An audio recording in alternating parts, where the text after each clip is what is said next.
Chapter 1268. Without a doubt, these planets were automatically disqualified while the battle challenge went on. Gustav had only fought a single battle today since no one challenged him. After he won the battle, he took note of the fact that he had acquired enough points to challenge a certain opponent without having to worry about them declining.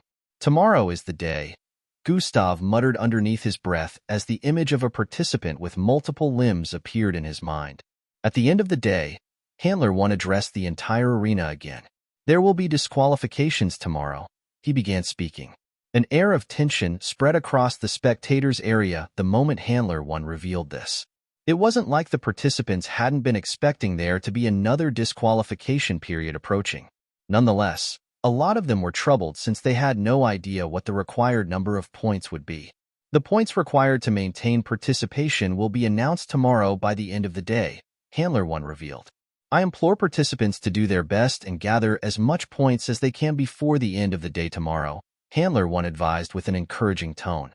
He proceeded to mention a few more things before finally dismissing the participants. Everyone began heading back to their various accommodation areas once more as the people within the massive arena soon thinned out. While the others headed back, Gustav excused himself once more and moved to a particular area outside of the arena. Zing, a button-shaped device appeared in his grasp, and he proceeded to plant it on his forehead. Cognitive concealment has been activated. His presence vanished in the next moment. No one was able to spot him unless they stared directly at him, despite his visibility.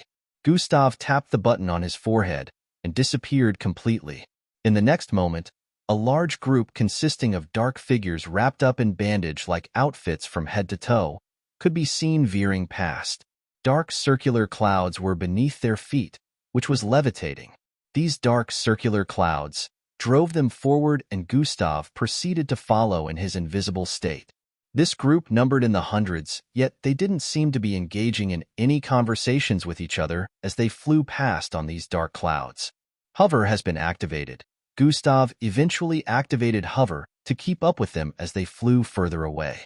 They soon arrived in an area with triangular golden structures stacked atop each other, reaching 700 feet in height. Roalpha Pi Dialfes Nu Omicron V Epsilon L. Gustav went through the entry point with them, and there happened to be a few Ozis moving around, but no dialogue ensued between any of the Ozis and the dark figures. He followed a bunch to an area with rectangular glass barricades and got still without their knowledge of his presence. Thyanin, a burst of light from below, caused their figures to turn into streaks of dark lines that appeared hundreds of feet above. They immediately found themselves on one of the floors of this accommodation area. After arriving at this passageway, they began to separate, heading to different doorsteps positioned in multiple places here. Some headed in twos, and some were alone. Gustav picked a random figure to follow and headed in with them. This, of course, was a room, and the figure he followed moved to a spot and took a seat. Gustav looked around the area to see if he could find anything of substance, but it looked like a regular room to him. The Indulus Prime spectators area is much different from that of the participants, Gustav thought as he moved to a corner of the room. The Indulus Prime participants area would be filled with darkness by this time, which was something Gustav would have expected, yet nothing of such happened. The spectators' accommodation area just seemed regular, like nothing was going on. The invisibility button on Gustav's forehead was already a few seconds to running out of power. His skin began to morph along with his outfit as he took the exact look of the golden-plated walls. He backed into the wall and grabbed a new invisibility button from his storage device. The moment the invisibility button ran out of power, it looked like Gustav was a part of the wall. His hair, face, skin, and every part of his body had taken the exact look and texture of the wall. He had hidden in a passageway area within the room, so he was currently out of sight for the Indulus Prime species here. Nonetheless, he didn't want to take any chances and shape-shifted this way. Gustav swiftly placed a new invisibility button on his forehead and tapped it. His figure vanished once more, and he moved back to the main room area. The Indulus Prime spectator he followed happened to still be seated in place. From the looks of things, he had not moved a single inch, which had Gustav a little suspicious. Gustav proceeded to look around the place more and activated God Eyes to be sure he didn't miss anything. Is this normal? Gustav's suspiciousness increased as his sight phased through the walls around him. There, Immobile, the system voiced internally. I thought it was just him, but every single Indulus Prime spectator on this floor is in the same state, Gustav said as he looked around. I think you should take a look at Snovel. Other Indulus Prime spectators, like the one he had followed, all sat in their rooms not moving a muscle or an inch. They were just stationary. Check other floors, the system suggested. Gustav proceeded to set his sights downwards, and God eyes phased through the walls beneath only for him to be met with the same view. Every single Indulus Prime spectator was in a sitting position. They didn't move, they didn't try to take off their outfit or engage in any indoor activities. They remained stationary after taking a seat. Is this normal? Is it a species thing? Gustav questioned internally. Absolutely not. The Indulus Prime species are creatures of darkness, yes, but that doesn't mean they lack basic desires and ability to interact with one another like other beings. This isn't normal at all, the system answered immediately. It almost seems like they are in a kind of trance state. Gustav deactivated God eyes and moved closer to the Indulus Prime spectator before him. Gustav squatted and stared directly at the dark eyes of the being before him. It was difficult to analyze anything from a pair of eyes that seemed to hold infinite darkness within, but Gustav could tell that something was off, especially due to their current state. Gustav slowly stretched his hand forward as the eeriness in the environment grew by the moment. His hand was a few inches from making contact when the system stopped him. I don't think making contact with any of them would be a good idea. Gustav paused his hand movement at this point and stood to his feet.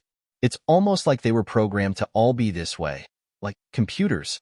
Tasks, programs, go into stationary mode after the completion of a task unless given a new one. Gustav slowly backed away as theories appeared in his mind.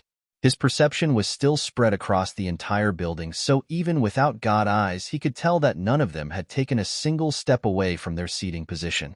Someone is responsible for this for sure, but the question remains who? Indulus Prime sure has other motives for joining ISOP, but I can't even find who pulls the strings amongst the spectators who are supposed to be authorities on their planet. At this point, things were getting even more confusing. This isn't the only location that the Indulus Prime spectators occupy, the system voiced. Did they separate earlier?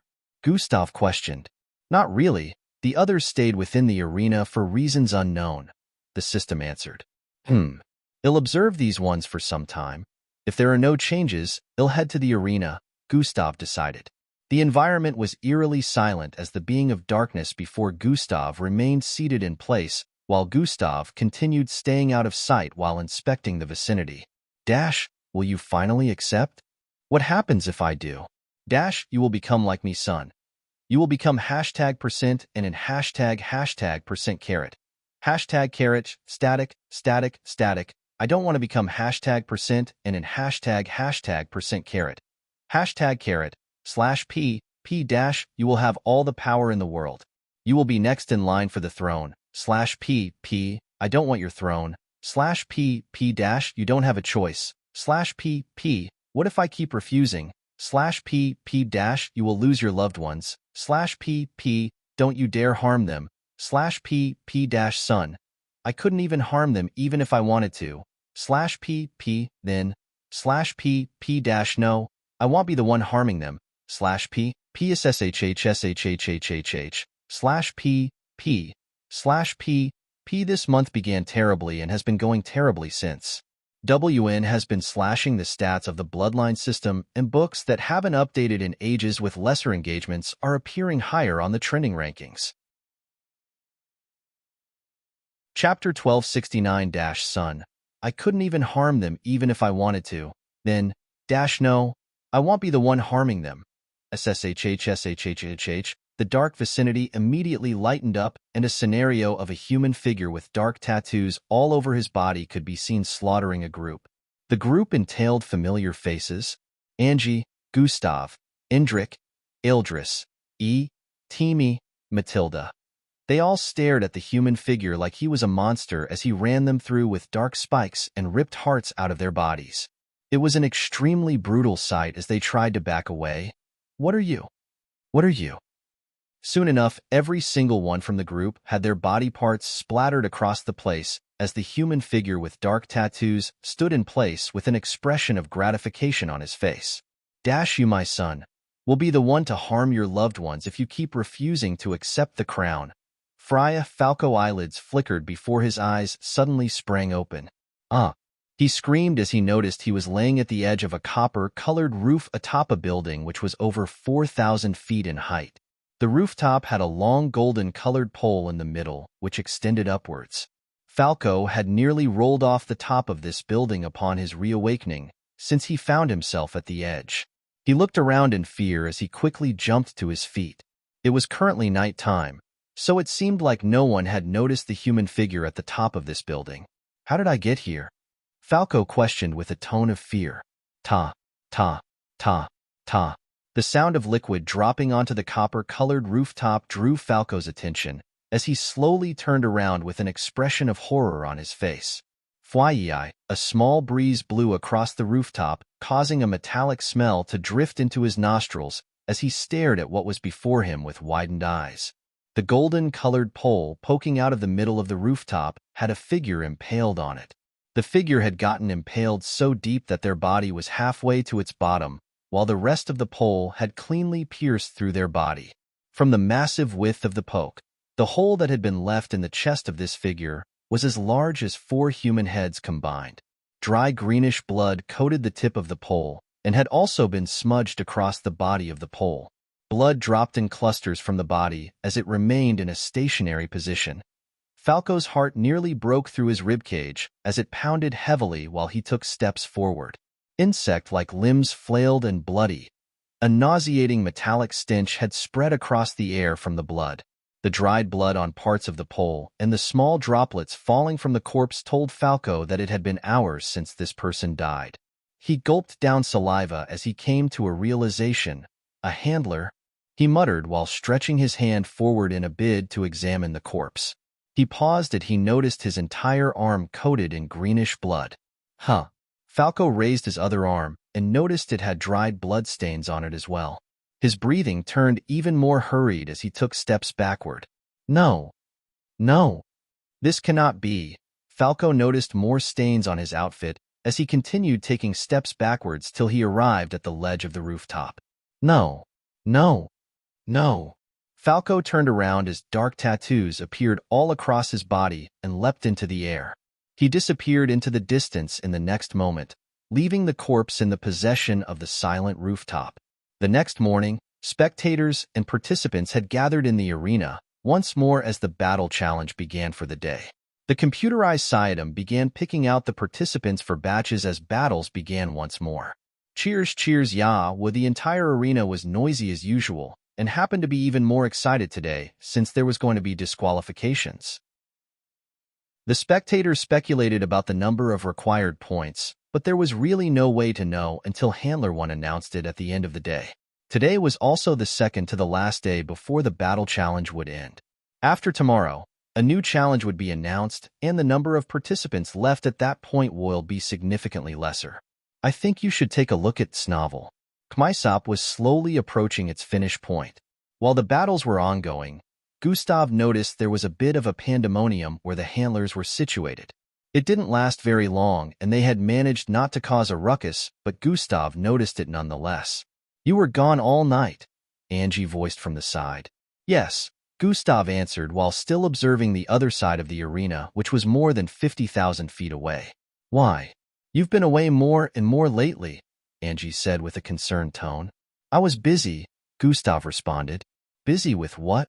She said while placing her hand on Gustav's chin and turning his head to face her. A lot, Gustav replied.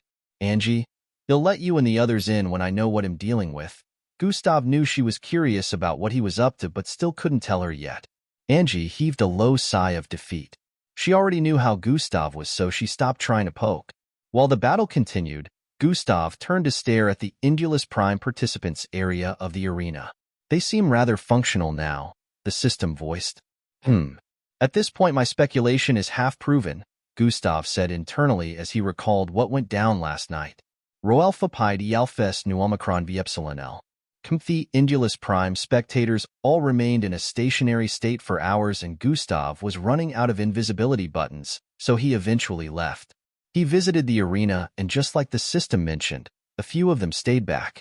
These 10 Indulus Prime spectators seemed a little different from the others and happened to be engaging in a conversation upon Gustav's arrival. Unfortunately, Gustav didn't gather any tangible information as they seemed to be having a normal conversation about Aesop. Gustav couldn't stay for too long since he was running out of invisibility buttons, but at the moment where he was about leaving, something unexpected happened. One of the spectators mentioned a point about the Aesop participants that he had said before. This spiraled the conversation they were having back to the start.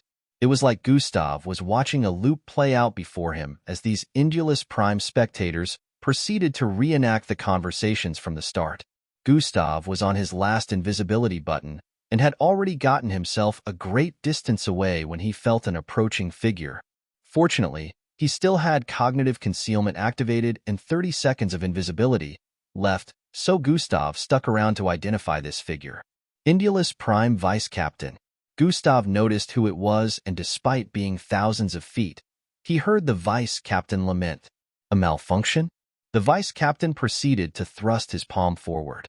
A wave of darkness encircled the 10, and in the next instant, they stopped their conversation. They stood up afterwards and began to file out of the arena like the ones Gustav had followed hours earlier. As expected, these 10 moved to the same accommodation area, and as soon as they arrived within their various rooms, they became immobile like the rest. Gustav had run out of invisibility buttons at this point and knew it would be unwise to keep observing them on a closer scale, so he finally left. He wanted to make sure the Indulus Prime had no idea that he was onto them. He had to move with extreme caution. They are puppets, all right, but who is pulling the strings? This was the question that Gustav continuously asked in his mind. They have gone back to being lively, but I have analyzed their speech patterns. It is mostly repetitive, like a program, the system elucidated. How come you're helping me? This is practically a quest, and you've never helped me in a quest before, Gustav questioned internally. Then I shall stop now. I didn't ask you to stop. You might as well have. Why are you cranky like a girl on her period? You, how dare you? Proving me right as usual. I have no emotions. Yeah, right. Gustav went back to focusing his sights on the Indulus Prime spectators and participants while battles ensued. The spectators watched as battles got intense with the continuous passing of time, since many planetary groups were trying their best to raise as much points as they could. After the 32nd batch of the day, Gustav saw his name appear on the screens as part of the next batch. Finally, Gustav had been waiting for this moment all day. He stood to his feet, gathering the attention of spectators all across the arena as well as participants. Chapter 1270. He stood to his feet, gathering the attention of spectators all across the arena as well as participants. Dash, who do you think he will challenge?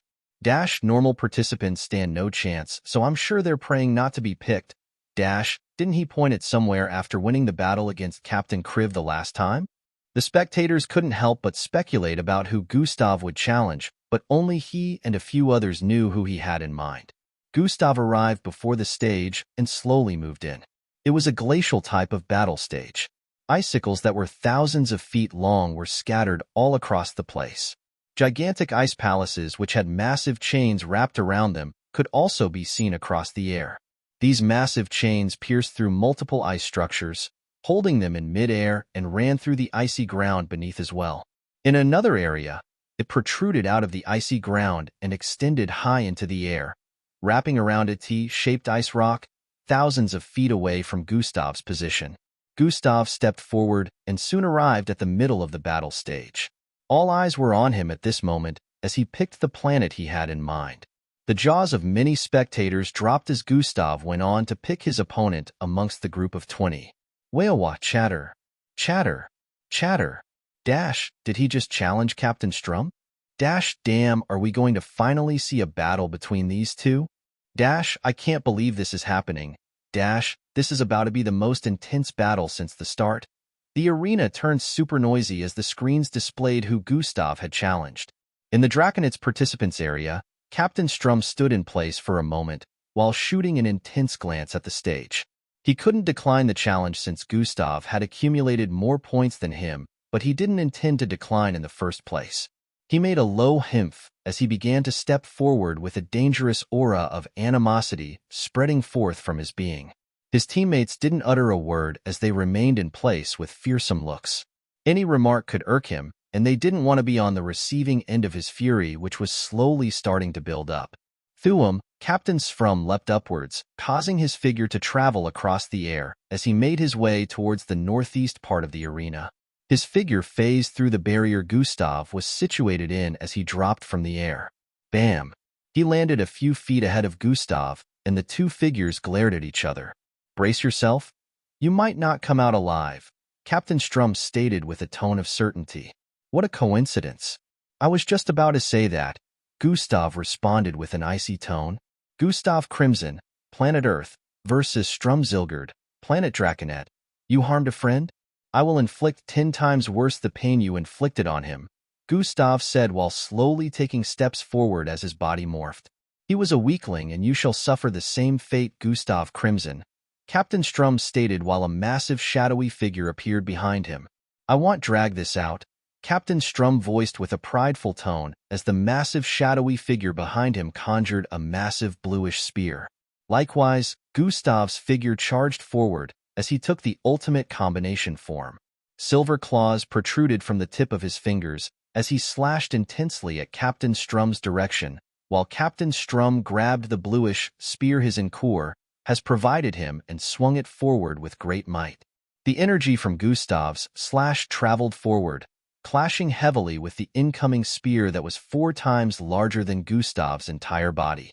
However, the bluish spear emitted an energy that caused the wild energy from Gustav's slash to reverse and disappear like it was never there.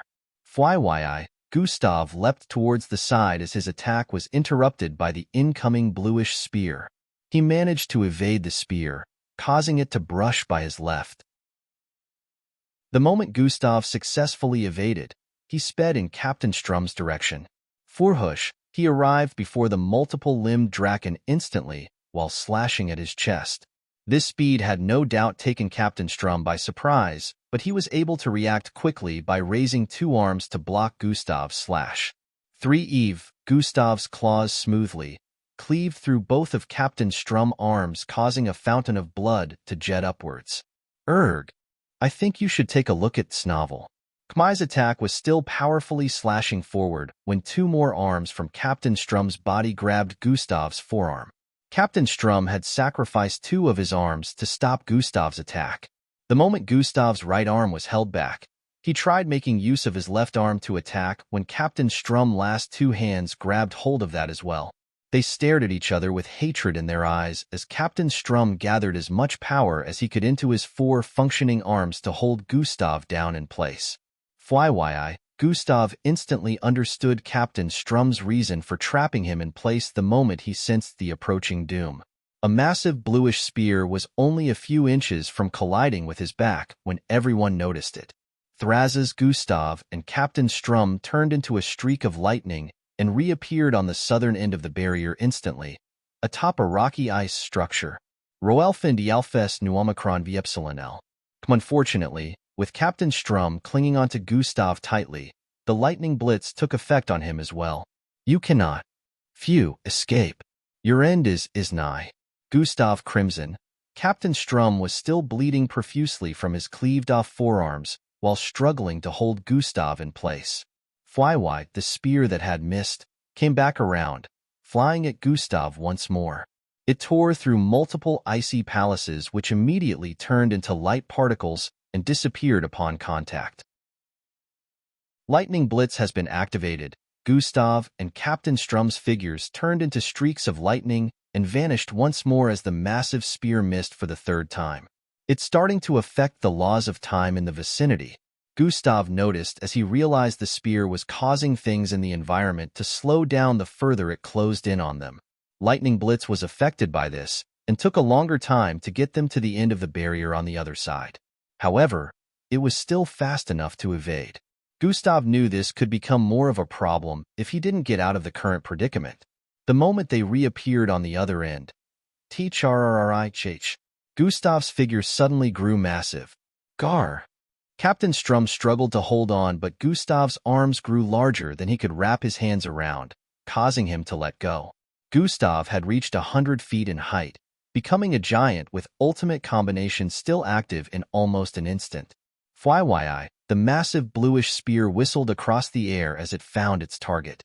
However, in the next instant, everyone's eyes widened as Captain Strum was hoisted like a piece of paper by Gustav and flung in the direction of the incoming spear.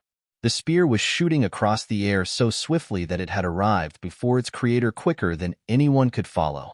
Captain Strum clenched his teeth and slapped two of his palms together hastily. Pa! Twilight! The massive bluish spear was only an inch from making contact with him when it turned into light particles that slowly scattered across the stage. Captain Strum panted intensely as he proceeded to grab two flickers of the light particles and place them on his cleaved-off arms. Thryria, his arms instantly grew back like Gustav never cleaved them off in the first place.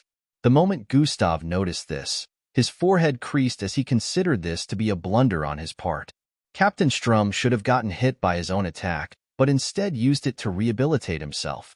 What Gustav didn't know was, he had just caused Captain Strum to break out in cold sweat.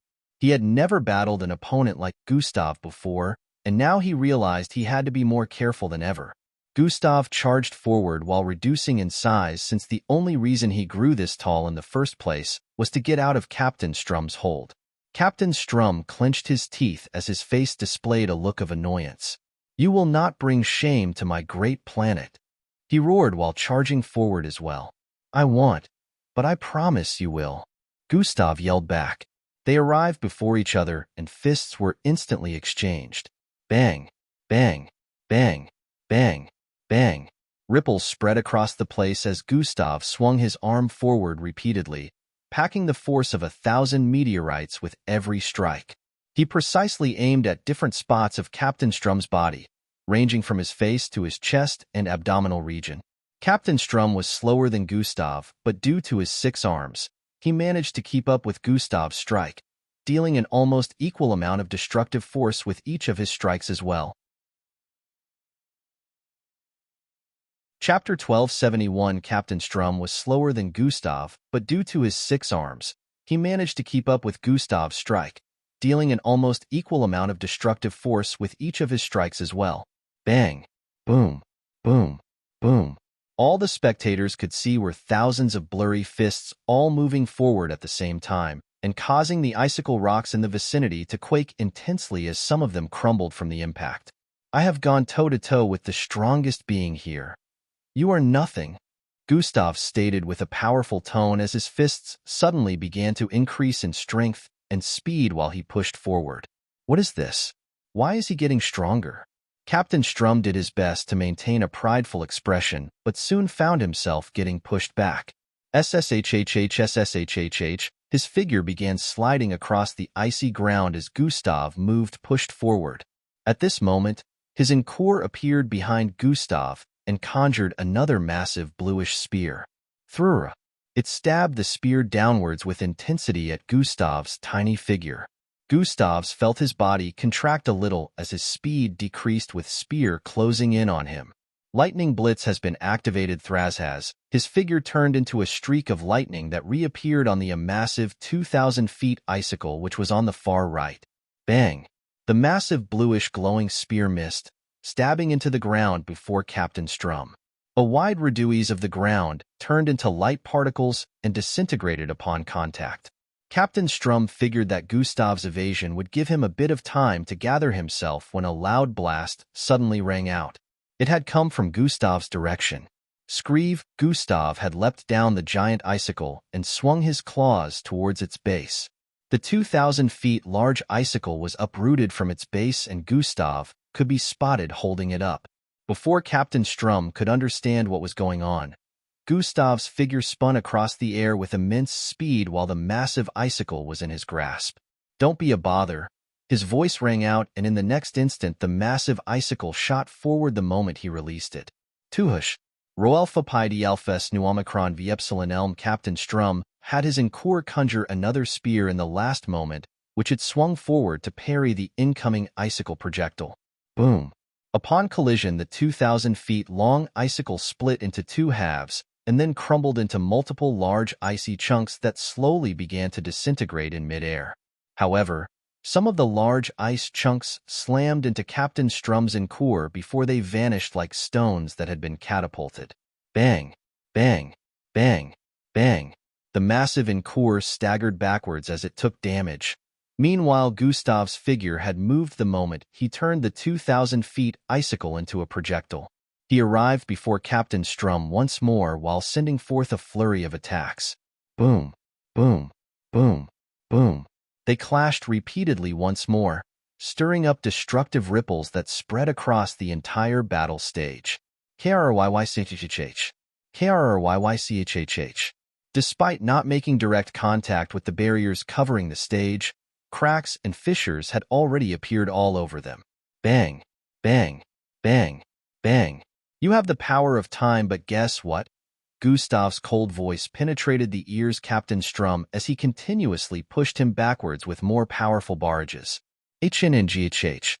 Captain Strum's face scrunched up as he tried to keep up with his 6 arms. I'm faster, Gustav stated before taking up his speed by another notch. Captain Strum's eyes only noticed a bunch of blurs before a couple of Gustav's fists tore past his arms, which were also swinging forward in defense. Bang! Bang! Bang! Bang! It was like 4 fists had hit Captain Strum at the same time as he suddenly felt heavy force slam into his face, neck, chest, and abdominal region. Clerk! Captain Strum's entire body was sent flying across the air as he puked out blood while his back caved out. Bam! Bam! Bam! Bam! He slammed through a plethora of giant icy rocks, breaking right through them as his body continuously traveled further across the air from the attacks. Also, I'm stronger in this state. Gustav's voice rang out right beside his ears as one of his eyes suddenly spotted a figure above him. Bang!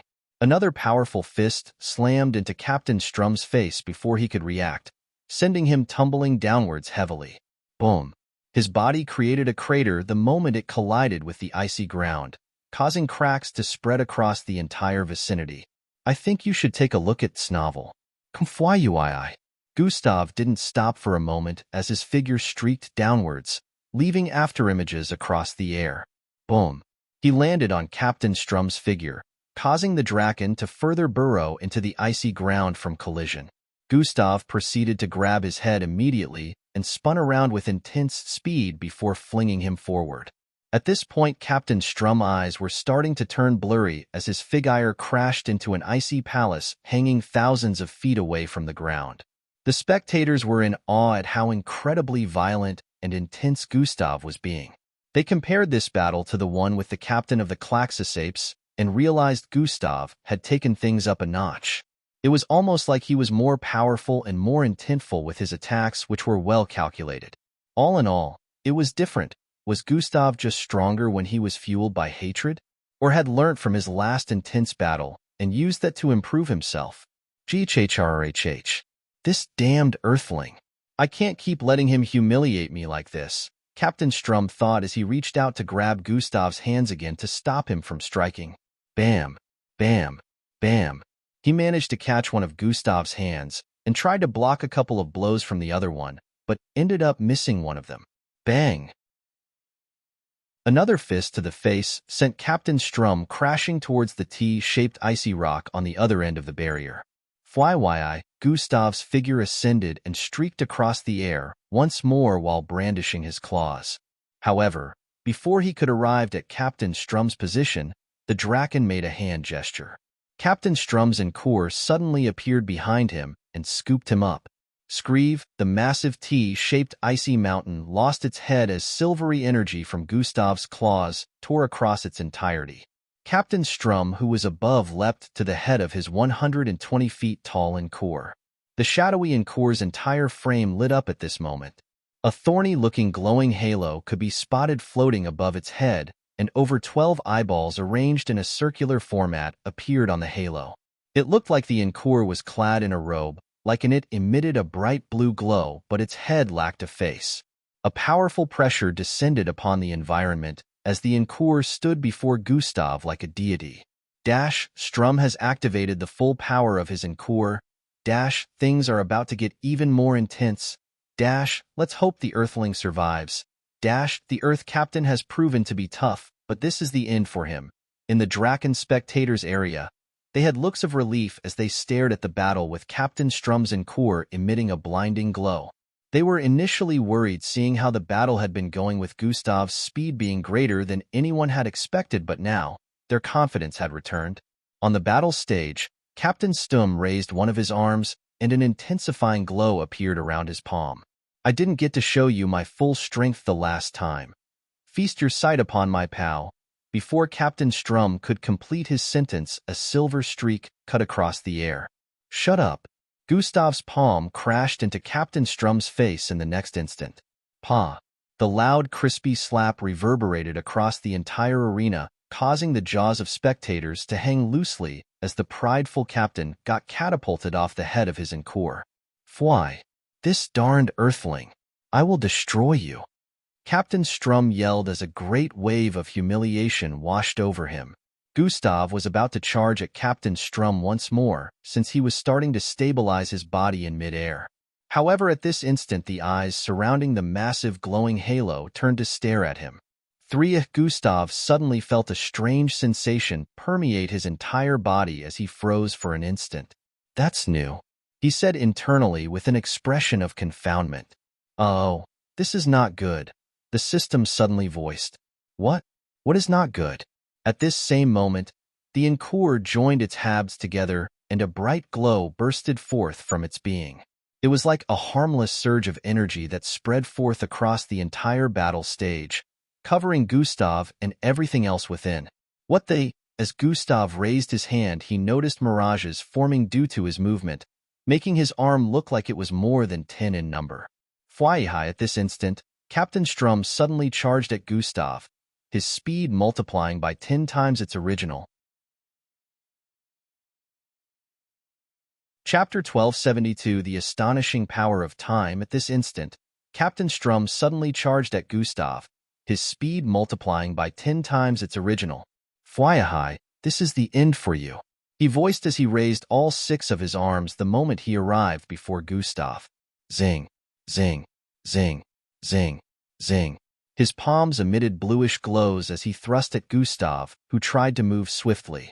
However, mirages of Gustav appeared across the air in the next moment, lining up sideways as they displayed his exact movements before he even made them. Bang, bang, bang, bang, bang. Following Gustav's current pattern prediction, Captain Strum thrust his palms in the direction Gustav was evading to hitting him square on. Before Gustav's body got blasted back, mirages had already appeared behind him, displaying the distance at which his body would travel after this hit. It seemed like time had come to a standstill at this moment as Captain Strum's figure vanished and appeared where Gustav would be before thrusting repeatedly once more. Bang, bang, bang, bang, bang, bang. Gustav spat out blood as his figure got blasted forward again with immense force from Captain Strum's multiple attacks. All Gustav could see at this moment was that Captain Strum was everywhere at the same time. He would get hit before he could even process the attack that came before. If his body was blasted from behind, he would be hit the moment he veered forward a bit from up ahead, only for him to be hit again by another Captain Strum before he could realize what was going on. Bang, bang, bang, bang. While Gustav was repeatedly taking these attacks due to being unable to avoid them, his silver scales were disappearing. Any part of his body where Captain Strum made contact with, some of features of that body part would vanish. HNGHH. He turned the battle ring into a time domain. This is beyond foresight. He can predict my movements, practically seeing into the future. Time is slowed down for me but quick for him, so it's like he pauses time after every movement, which makes it seem like he is everywhere. Gustav analyzed as he repeatedly waved arms around to block attacks, all to no avail. Despite Gustav's speed in the state of ultimate combination, he was literally in a standstill motion before Captain Strum. Captain Strum was bending time to his will around the entire vicinity, leaving Gustav no chance to evade or counter his attacks. Soon the blue glow that encapsulated the battle stage began to spread beyond. Chatter, chatter, chatter. The arena turned noisier as panic spread across. No one was interested in getting affected by Captain Strum's time-related power, especially after seeing how Gustav was affected. Redirect the spread of the energy right now. Handler 1 swiftly gave command to a group of handlers who quickly swooped forward to take care of the situation. Every time a battle includes Earth's captain, extra precautions need to be taken. Handler 1 had a worrisome look as he peered forward. The current predicament seemed perilous for Gustav, but he was working on a way to get out of it despite having sustained lots of damage. Thria, his entire frame got covered in layers of Iro silk, as he also made use of atomic manipulation. The Iro silk soon became covered in milky-colored energy as well. Pointless. My power of time reverses all. Captain Strum's voice rang loudly in Gustav's ears as he began furiously attacking the barrier Gustav had surrounded him with. Bang, bang, bang, bang, bang. The repeated sound of collision rang out, and from the spectators' area, it looked like a rocky structure was zipping across the battle stage at fast pace due to Captain Strum's furious barrages. For now, Gustav was free from taking damage from Captain Strum's attack. However, anyone could tell that this wouldn't last. The strong power of atomic disintegration was no match for time as it slowly vanished with every strike along with the Iro silk barrier. Time is a power that cannot be battled against. Even the strongest beings in this universe cannot battle certain aspects of time. I need to make time dysfunctional to escape this. Gustav's mind was running at a very quick pace. Millions of thoughts appeared in his mind as the barrier whittled away. If I use that, it won't have much effect unless I stack them, and he doesn't see it coming, but he sees everything coming. Gustav was having a hard time figuring out what to do, but soon he decided on something. Captain Strum zipped backwards suddenly as mirages of red ripples spread across the place. In the next instant, the real ripples of crimson energy blasted forth across the entire vicinity. Captain Strum had gotten away in time to avoid the blast due to his prediction ability in full swing. However, the moment the blast whittled down, Captain Strum felt an unfathomable pull from up ahead. His eyes widened slightly as a sphere-shaped ball of energy oozing with dark matter appeared before him. What the? He tried to escape, but the pull was too great, and he found himself unable to move for a couple of moments. A mirage of a human figure appeared behind him bearing a fist while he was trying to escape the unprecedented pull from the dark sphere ahead, which had a ring swirling around it. Absolute. Before Captain Strum could complete his sentence, Gustav's bloody figure appeared behind him. His arm, which was arched back, shot forward with extreme speed, parting the air in the surroundings and causing powerful waves to spread sideways in its wake. Bang. It was like all of Gustav's pent-up frustration was stacked into this punch as it crashed into Captain Strum's back, sending him blasting forward with destructive rips shooting across the battle stage. Crank. The first layer of barrier surrounding the stage shattered as Captain Strum's back caved in while he spat out a mouthful of white blood. The spherical-shaped dark sphere ahead pulled Captain Strum to its surface, causing his entire figure to twitch in slow motion as it seemed like he had been incapacitated. Zing, zing, zing, zing. Gustav raised both his arms, causing small swirling balls of darkness to appear around him.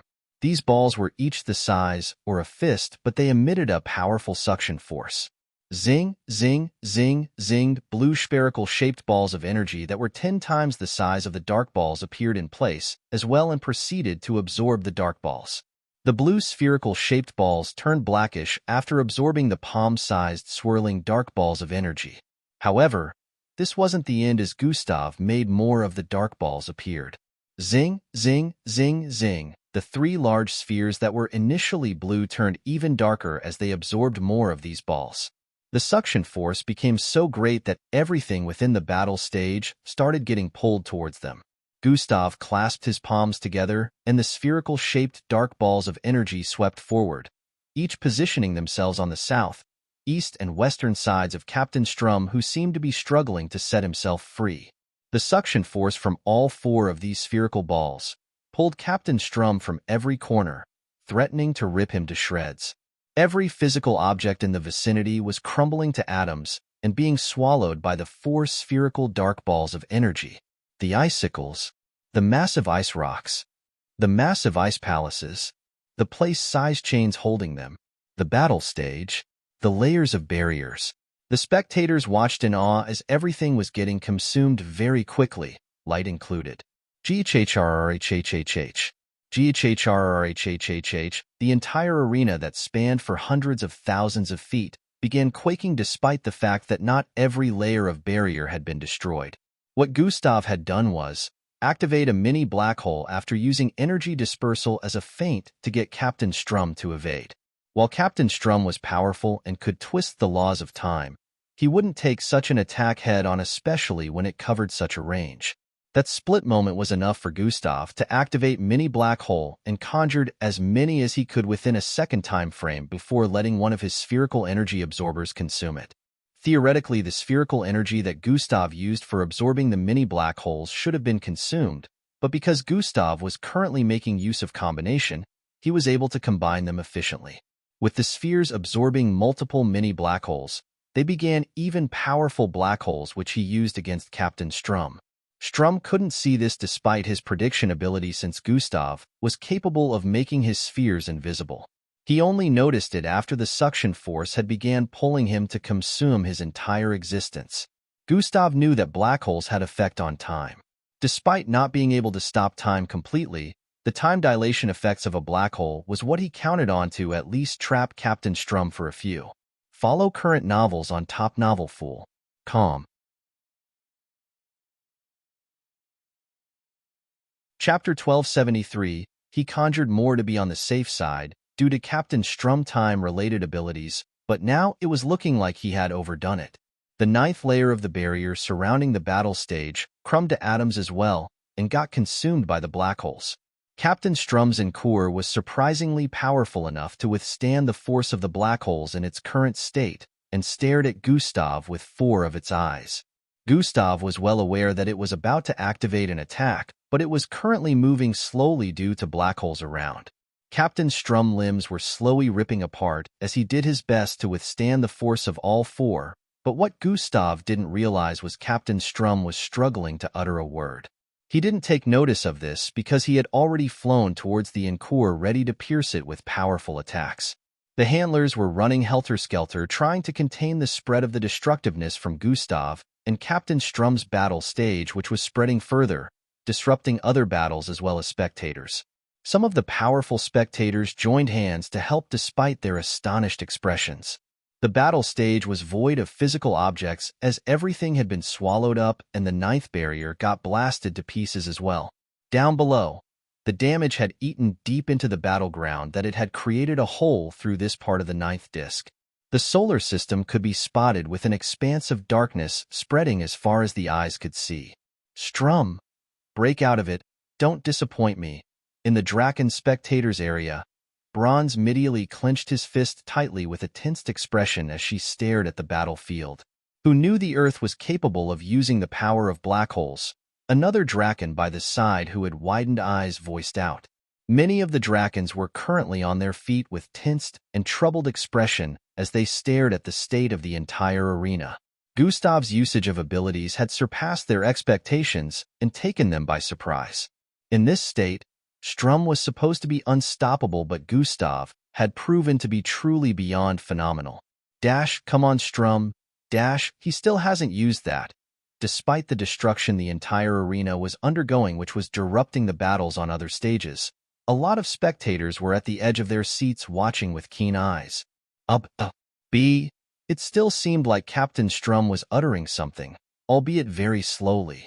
His limbs were already ripping from his body as the black hole's suction force caused space around them to tear and mend continuously. Gustav had arrived before his Encore, but any attack he sent at the Encore would just reverse and completely vanish. The Encore was incapable of attacking Gustav at the moment, but reverse was also the case. Gustav, seeing as his attacks were getting reversed, turned towards Captain Strum. It was time to end this from the source. Gustav conjured another attack and was about to charge at Captain Strum when the bright blue glow emitting from the Encore suddenly became more vibrant. At this moment, Gustav was left with an expression of regret as he turned to stare at the encore he had failed to damage. Absolute zero. Captain Strum's loud voice rang across the entire arena. Therion, the vibrancy of the light emitted from the encore phased past the barrier surrounding the stage. Therion, it proceeded to encapsulate the entirety of the arena and then spread past the arena at very quick pace. From the space watchtower of planet Osius, their mouths widened as the glow spread across the entire 9 discs and covered them as well in a flash. In just a few moments, the glow had spread across galaxies, causing every single being bathed in its glow to pause their movements. Everything came to a standstill. Spectators, participants, humans, extraterrestrial life forms. I think you should take a look at this novel. Si Omicron Rho Alpha Pi D Alpha S Nu Omicron V Epsilon L. Everything that existed came to standstill, including the most powerful people present as spectators in Aesop. Huh. Did he pause time? Gustav's eyeballs shifted as his figure paused in mid-air with his arms extended. He did. He manipulated time on a universal scale this time. Even your black holes are affected, the system confirmed. Then, how come I am still conscious and aware? Gustav questioned internally. You're a cosmic superior being. You're one of the few people in the entire universe who is not completely affected by the power of time. In other words, you are immune in some aspects but not entirely, the system explained. Am I the only one in Aesop who is currently conscious of this? Gustav noticed that no one else was moving. You are not. The others here are just choosing not to interfere, or cannot interfere even if they are aware, but yes, everyone else is affected. At the same moment the system finished explaining this, time began to reverse. Gustav could feel his body affected by the bending laws of time, as his figure reversed along with the atoms of objects in the vicinity, turning back to physical matter, rescinding from the black holes. Uh-oh, well damn. He didn't just pause time. He's rewinding it. Gustav came to this realization as Captain Strum's limbs, which had been ripped from his body, reattached. This is completely different from the spear attacks he had been using. This is time reversal on a universal scale. Miss Amy sat in place, staring at the vicinity around her. She could clearly see that time was being manipulated on a large scale at this moment, and just like her, a few other powerful entities were aware. The few powerful entities like her that could break out of its hold would still be aware of everything that had happened, even when time had been reversed to the point that Strum was aiming for. Now how are you going to handle this, kid? Miss Amy was no doubt worried about the current predicament since Gustav had never faced anyone on this level before, but she didn't want to interfere. It was his fight. Her figure slowly floated upwards. While everyone within the bubble of light were reversing, she watched from above with an expression of intrigue. Specks of sands were reversing and turning into solid objects, merging with the area they were currently situated within. The attacks from Gustav's figure had reversed back into his body, and he floated around the stage while time slowly reversed. The cracks on the barriers were mending and returning back to their original look as the layers slowly returned as well. Mist moved in reversal and transformed into massive icicles that merged to the ground across multiple spots on the battle stage. He is going to reverse the whole battle to a point where he was winning and prevent everything that happened from happening again, the system announced. I can see that. I don't think he is aware that I am Conchio. Gustav Crimson. You're finished. Captain Strum's voice rang out from up ahead as he sped towards him. Regardless of whether you're conscious or not, the time reversal affects your body too, so you have to completely break out of this if you want to prevent the same events from playing out again. Just as the system finished saying this, Captain Strum appeared before Gustav and sent a punch at his face. Plakm. An illusionary representation of Gustav phased out of his body the moment the fist slammed into him, spiraling across the air as blood oozed out of his nose. The illusionary figure turned completely physical in the next moment, causing there to be two of Gustav existing in the same place. The first Gustav was still being affected by the reversal of time, as his body obeyed the manipulation Strum had commanded. The other Gustav paused in place as it seemed to be outside of the time reversal effect, but was also incapable of moving a muscle. Bang, bang, bang. Bang, bang. Captain Strum unleashed a barrage of attack on the other Gustav, beating him to a pulp as he remained unable to fight back while time continued to flow in reverse. More problems. He plans to inflict damage on you, so when time finally reverses to the point of his satisfaction, you would have sustained a high amount of damage that will leave you incapacitated. Regeneration cannot work right now since time isn't flowing in order, so that should be impossible. Any damage he inflicts on me right now should also reverse. Gustav's body was in pain, but he battled to keep his mind active. Yeah, it should be impossible, but that is practically what he is doing. His ability to manipulate time is much irregular than I expected, the system stated. At this point, Gustav's bones made loud cracking noises and blood oozed out of his orifices while Captain Strum continuously landed heavy blows on him. I need to break out of this. There's only one way to achieve full immunity against Strum's manipulation of time.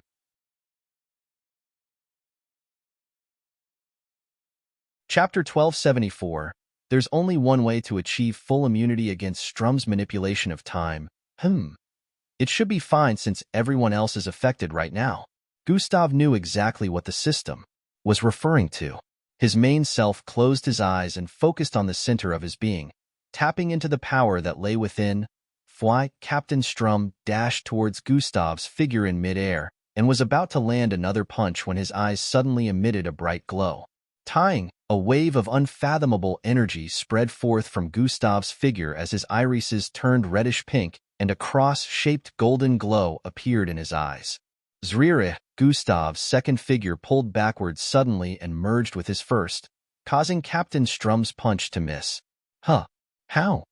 Captain Strum's face lit up with an expression of confoundment as he swiftly spun around. He spotted Gustav's figure starting to glow up as an unknown amount of pressure descended upon the vicinity. The pinkish with a mixture of gold aura circulating Gustav's being sent forth a divine wave across the battlistage that made Captain Strum feel like he was in the presence of God. A feeling of complete submission welled up from within as he stared at Gustav with an expression of reverence. Every fiber of his being was wanted to bow down in the face of Gustav's wake. Captain Strum slapped himself as he noticed he was subconsciously succumbing to Gustav. Is he? Could it be? Captain Strum couldn't believe his eyes as he watched Gustav free himself from the shackles of time reversal. Gustav raised his right arm, staring at his glowing figure with a straight face as he clenched his fist. I haven't activated cosmic superiority in full scale in a long time. Even without doing anything, it's already taking effect on the environment, Gustav said internally, while raising his face to stare at Captain Strum up ahead. You are. It doesn't matter. I won't let you defeat me. Captain Strum yelled and charged at Gustav in the next instant. Fuhush, Gustav peered at his incoming figure with an unbothered expression before making an utterance. Stop. His words rippled with absolute command and unfathomable power that immediately spread across the vicinity. Captain Strum's figure instantly paused in place with his multiple limbs outstretched. What in the world?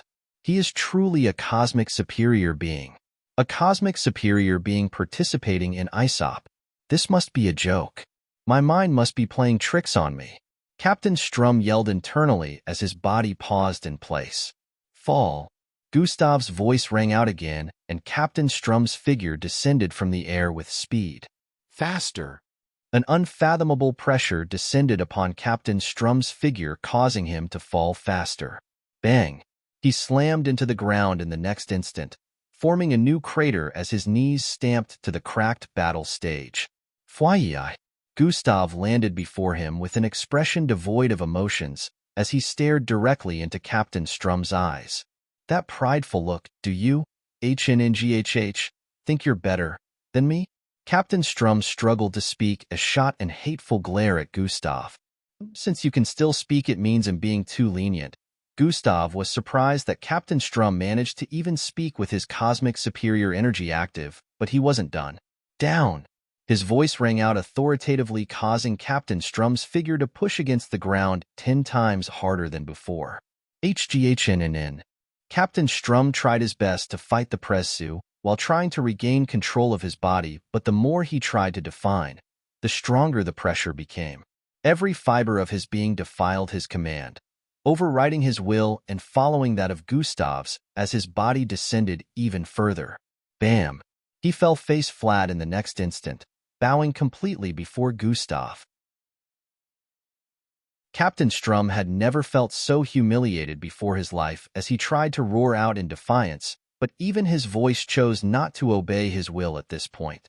Despite the fact that spectators couldn't witness this moment due to the current state of time, he still felt immensely humiliated. He never expected the battle would go this way. He didn't think he'd be fighting with a cosmic superior being.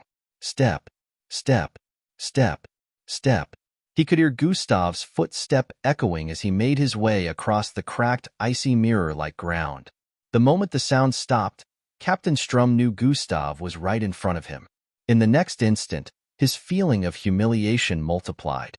Gustav raised his right foot and placed it on Captain Strum's head. Stomp! His foot buried Strum's head deeper into the ice as he placed his right elbow on his knee and remained in place, daunting a relaxing expression for a bit. Captain Strum couldn't even writhe in dissatisfaction since his body had completely succumbed to Gustav's will, but his mind was reeling in wrath. "I'll kill you, I swear, Gustav Crimson. I'll end you. I'll destroy you." No matter how much he yelled in his mind, Gustav left his foot, resting on Captain Strum's head regardless. He knew how prideful Captain Strum was, and his major aim right now was to complete squash that pride. "Do you remember how you harmed my subordinate?" Gustav voiced while twisting his leg to rub the sole of his boot on Captain Strum's head thoroughly. "I think you should take a look at Snovel. See Omicron, yeah? You caused major problems to someone I care about," Gustav voiced while continuing rubbing foot across Captain Strum's head.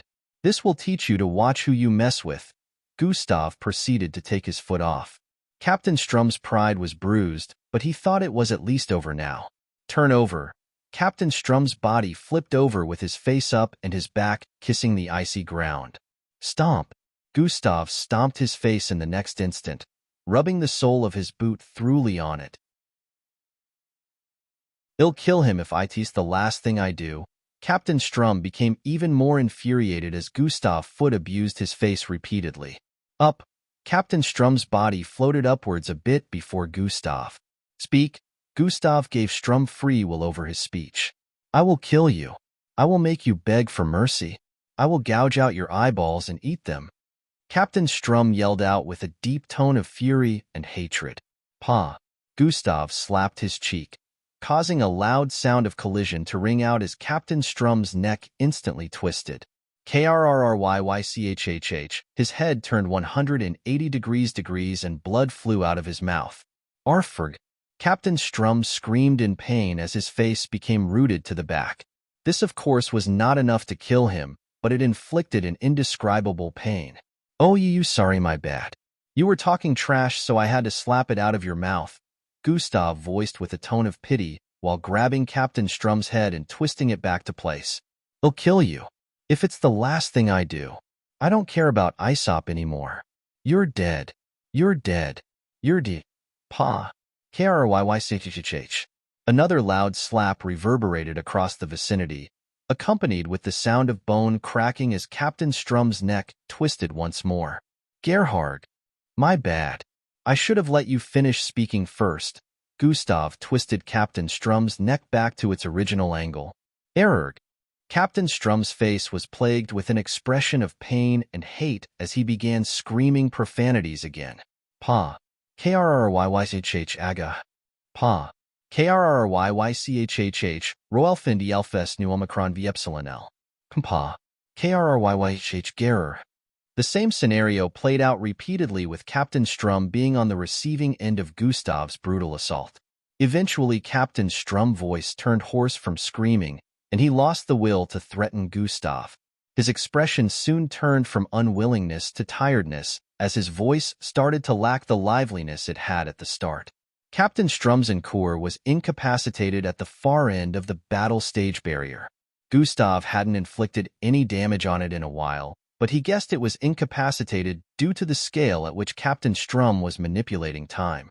Time was still being reversed even at this point, and Gustav could tell that this would continue to be the case until Captain Strum stopped it, ran out of energy, or passed out. "All right, It's about time we ended this charade, Gustav voiced as he let go of the Draken who was no longer voicing out profanities. Up, fwyi I bang. Down, fwyi I bang. Left, fwyi I bang. Right, fwyi I bang. Captain Strum's figure catapulted across the entire battle stage at fast pace, slamming into different areas as he continuously ricocheted off the ground and the icy structures in midair. Gustav's command was absolute and couldn't be battled against. It was like whatever he voiced would become reality. Blast! Boom! A loud explosion rang out, sending Captain Strum flying as his figure immediately became scalded. Blast! Boom! Another explosion rang out, sending Captain Strum shooting forward this time. Gustav floated in the direction Strum's figure was headed, and in the next instant, he sent forth a fist. Bang! His fist slammed into Captain Strum's abdominal region, causing the Draken to spit out a jet of blood as his body caved in.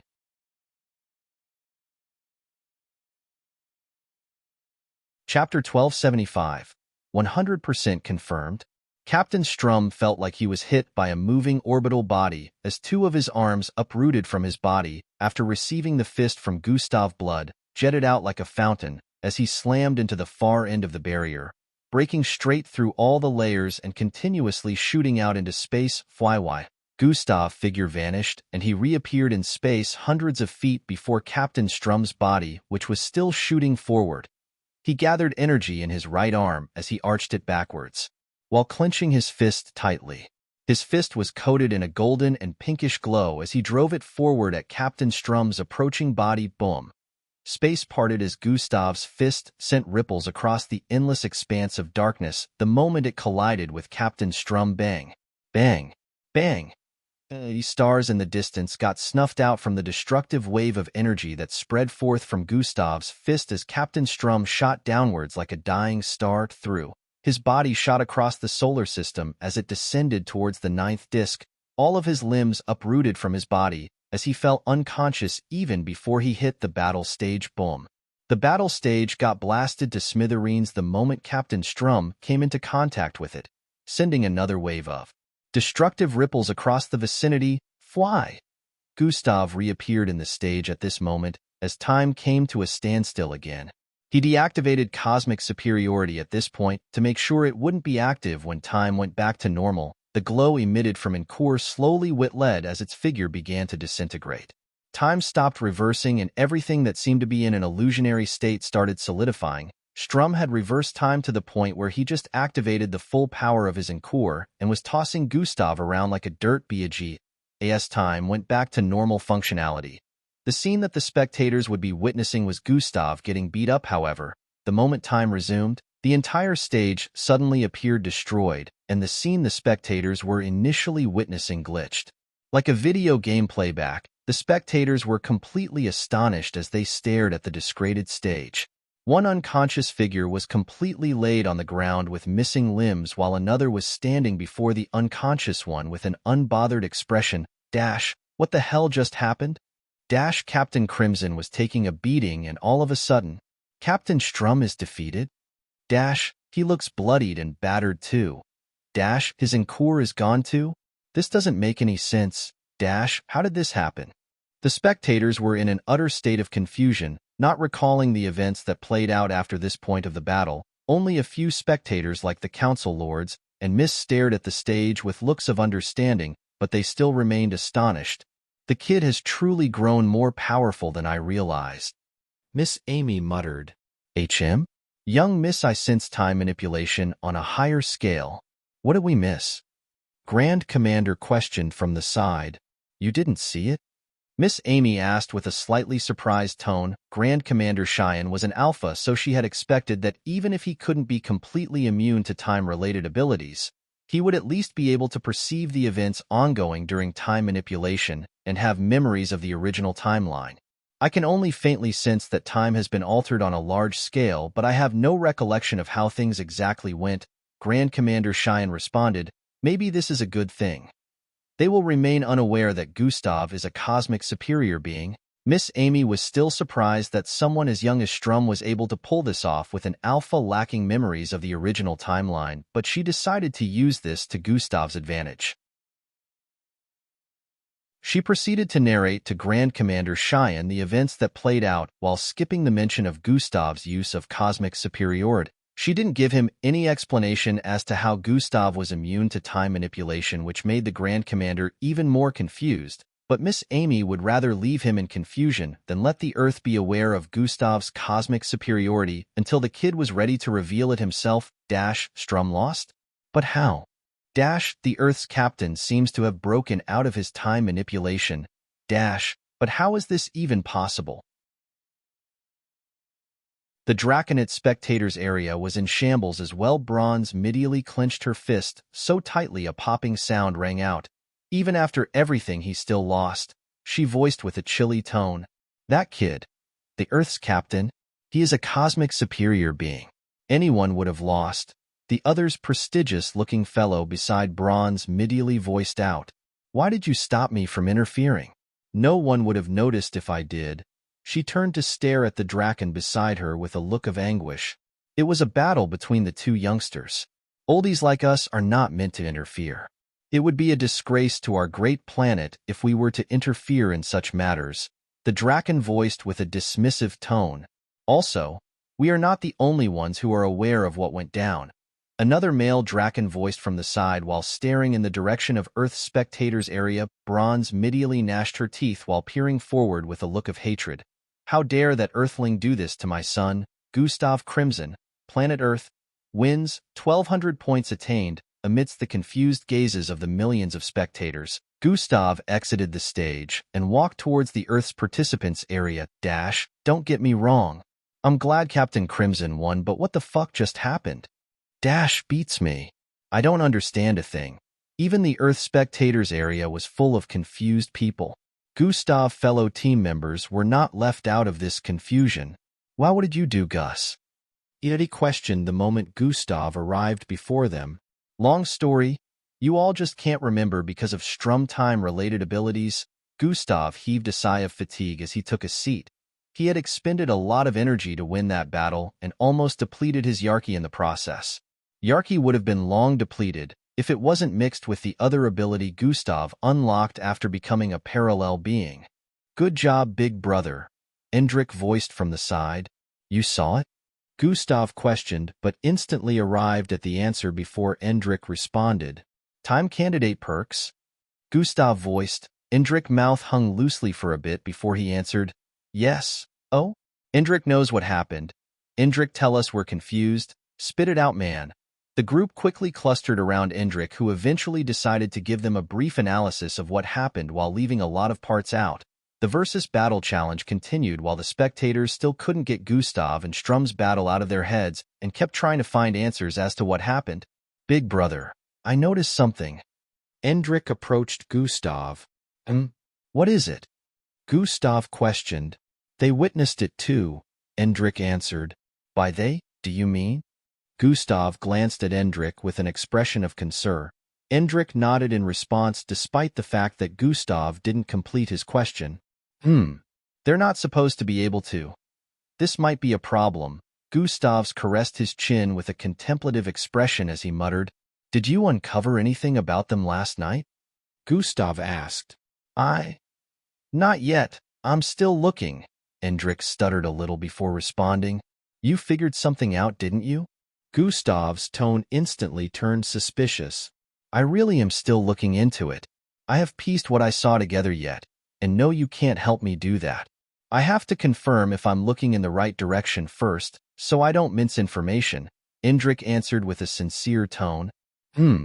All right, do let me know when you figured it out, Gustav stated while turning to stare in the direction of Indulus Prime participants. Indulus Prime participants stood together in place with their pitch-black eyes on display as usual. Their expression remained unknown due to the wraps of bandage-like clothing covering the entirety of their figures. 100% confirmed, one of them voiced out. It was just as I suspected, Captain Iron voiced with a tone of anticipation. We have finally uncovered the outworldly. While they exchanged a few words over there, Indrik stood in place with a disturbed expression on his face as his forehead glowed with green light. You told me everything was okay. How could this be? Indrik yelled internally. No, I told you that going on that mission would increase the chances of averting great calamity in his future, which was correct. Fusarius answered. Then what the hell did I see last night? Indrik asked. A better future compared to how things would have gone if you didn't act at all. Fusarius replied. You are crazy. You are crazy if you think I am going to let that happen.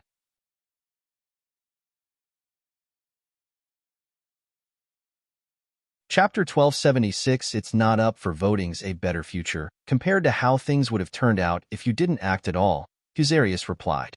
You are crazy. You are crazy if you think I am going to let that happen. Indrik's face scrunched up in annoyance as he engaged Fusarius. There's really nothing you can do about it, Fusarius reiterated. I want sit by and let it happen, Indrik stated. If you interfere any more than you already have, things will spiral out of control and everything will turn out much worse. In this case, he only loses 2, but if you try anything, hell lose way more. Fusarius answered with a dismayed tone. Are you telling me I caused the demise of over 3 million people for nothing? Indrik gritted his teeth. It isn't for nothing. You achieved the best possible result. Fusarius answered internally with a dismissive tone. Darn you. You didn't tell me this was how things were going to end up. The day was finally coming to an end as the last batch for the day seemed to be ongoing. The highlights of today's battle challenge happened to be Gustav and Captain Strum's fight, along with Afyaner and Captain Alumo of Planet Zionsi. Planet Zionsi was above Planet Ruz on the rankings, yet Afyaner won the battle against their captain by achieving a new level of enlightenment during the battle. While their battle wasn't on the level of destructiveness and power of Gustav and Strum, it had been very hyped due to how Afyaner broke through and became very powerful. Participants began to compare her strength to that of the other captains after her win. Currently, Abestos was in one of the stages battling against a Planet Ozius participant. Their battle was one of the fights that was most focused on, but at the moment Abestos didn't seem to be doing so good. The redirection of energy from Abestos' attack did nothing to help him against his opponent. He could barely successfully connect an attack unless he took his opponent by surprise. On other cases, his attacks was acquired and imprinted upon by the Planet Ozius participant, which he would in turn manipulate according to his desires.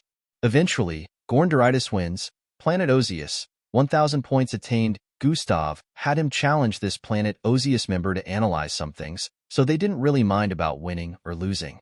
So long as you hit them so fast that they're unable to notice the attack prior, they won't be able to imprint on its energy.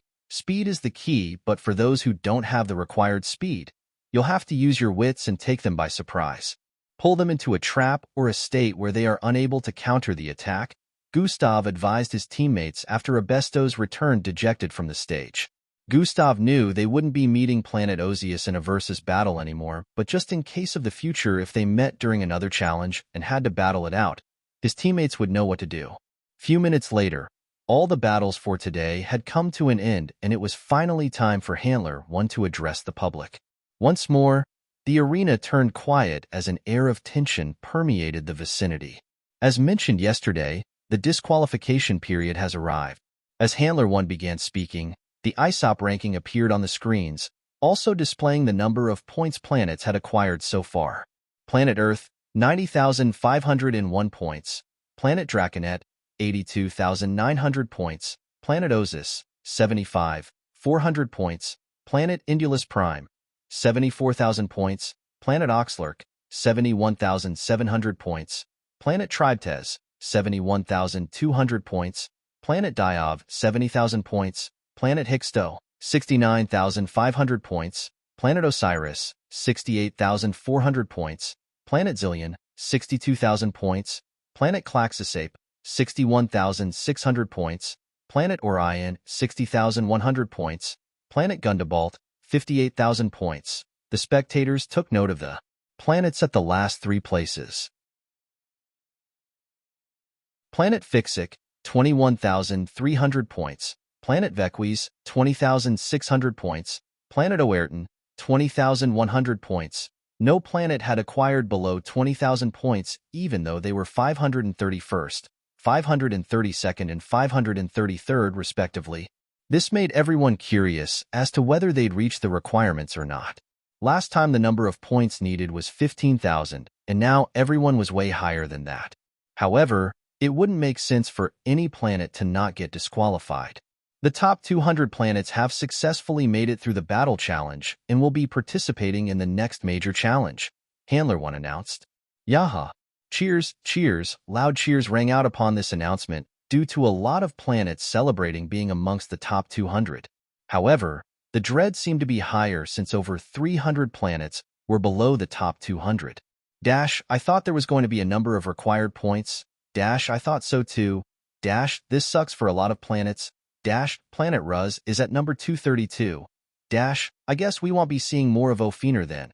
A lot of spectators didn't understand why this method of disqualification was used instead of the usual. Tomorrow is the last day of the battle challenge, but the top 200 planets will not be participating because they have qualified to move on to the next challenge. Handler 1 continued speaking.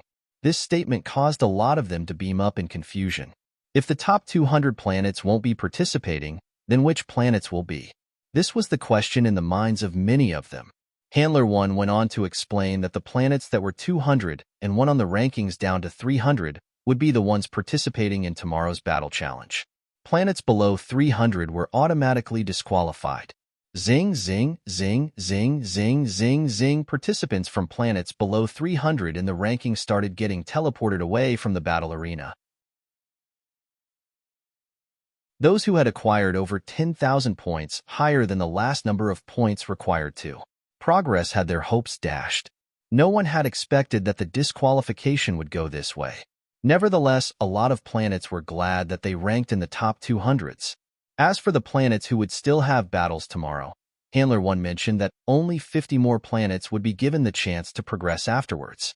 This would mean that another half of the planets had been disqualified at the end of the battle challenge. 50 versus 50 should be quite the interesting sight, Eldris voiced from the side. Doesn't this mean we have a day off tomorrow? E voiced with a playful expression. That's true. We could just come as spectators, or we could go on exploration on the other discs. We've not managed to enjoy our stay here, Teamy added from the side. I'm going to let Falco join us for the next major challenge, Gustav announced. He can join us for the exploration too, to ease his mind off things. Let's just have fun for a bit. He wrapped his arm around Gustav's neck as he agreed with Teamy's suggestion. What about Yuhiko? Yonda questioned. What about her? Gustav voiced dismissively. What do you mean, what about her? You can't just shove her off the main team, Yonda stated. She is just a substitute and has served her purpose as that, Gustav responded. I vote that she remains on the main team. I don't want some unstable dude having my back, Yonda voiced with a strong tone. Almost everyone stared at him with an expression of frustration as they heard this. It's not up for voting, Gustav voiced while turning around. At this point, Handler 1 had finished briefing the entire audience about the next set of events, and the spectators began trooping out. You can't put our fate in the hands of someone unstable. Yuhiko is strong enough to be on the main team. Yonda continued going off. Yonda don't. Even Yuhiko tried to stop him, but he cut her off. You deserve this spot more than that Falco guy, he said with a smile. Stop wasting your time. She won't give you a shot regardless of your charade, Gustav stated casually as he continued stepping forward. What? How? You? Yonda's face displayed an expression of humiliation and anger as he subconsciously lunged forward. Huh. What am I? He realized his error too late as his fist was already headed for the back of Gustav's head. FYI, Gustav fluidly moved his neck sideways, causing Yonda's fist to whiz past his face as he turned while stretching his hand out. All Yonda saw was a giant palm cover his entire face, and next thing he knew, his entire body descended with speed. Bang! The back of his head slammed into the ground along with his entire body as Gustav held him in place effortlessly. Chatter, chatter, chatter. Aren't they supposed to be teammates? Why are they fighting? Looks like the Earth is not as united as we thought. Participants from other planets in the vicinity chattered amongst themselves as they witnessed this scene. Follow current novels on Top Novel Fool. Com.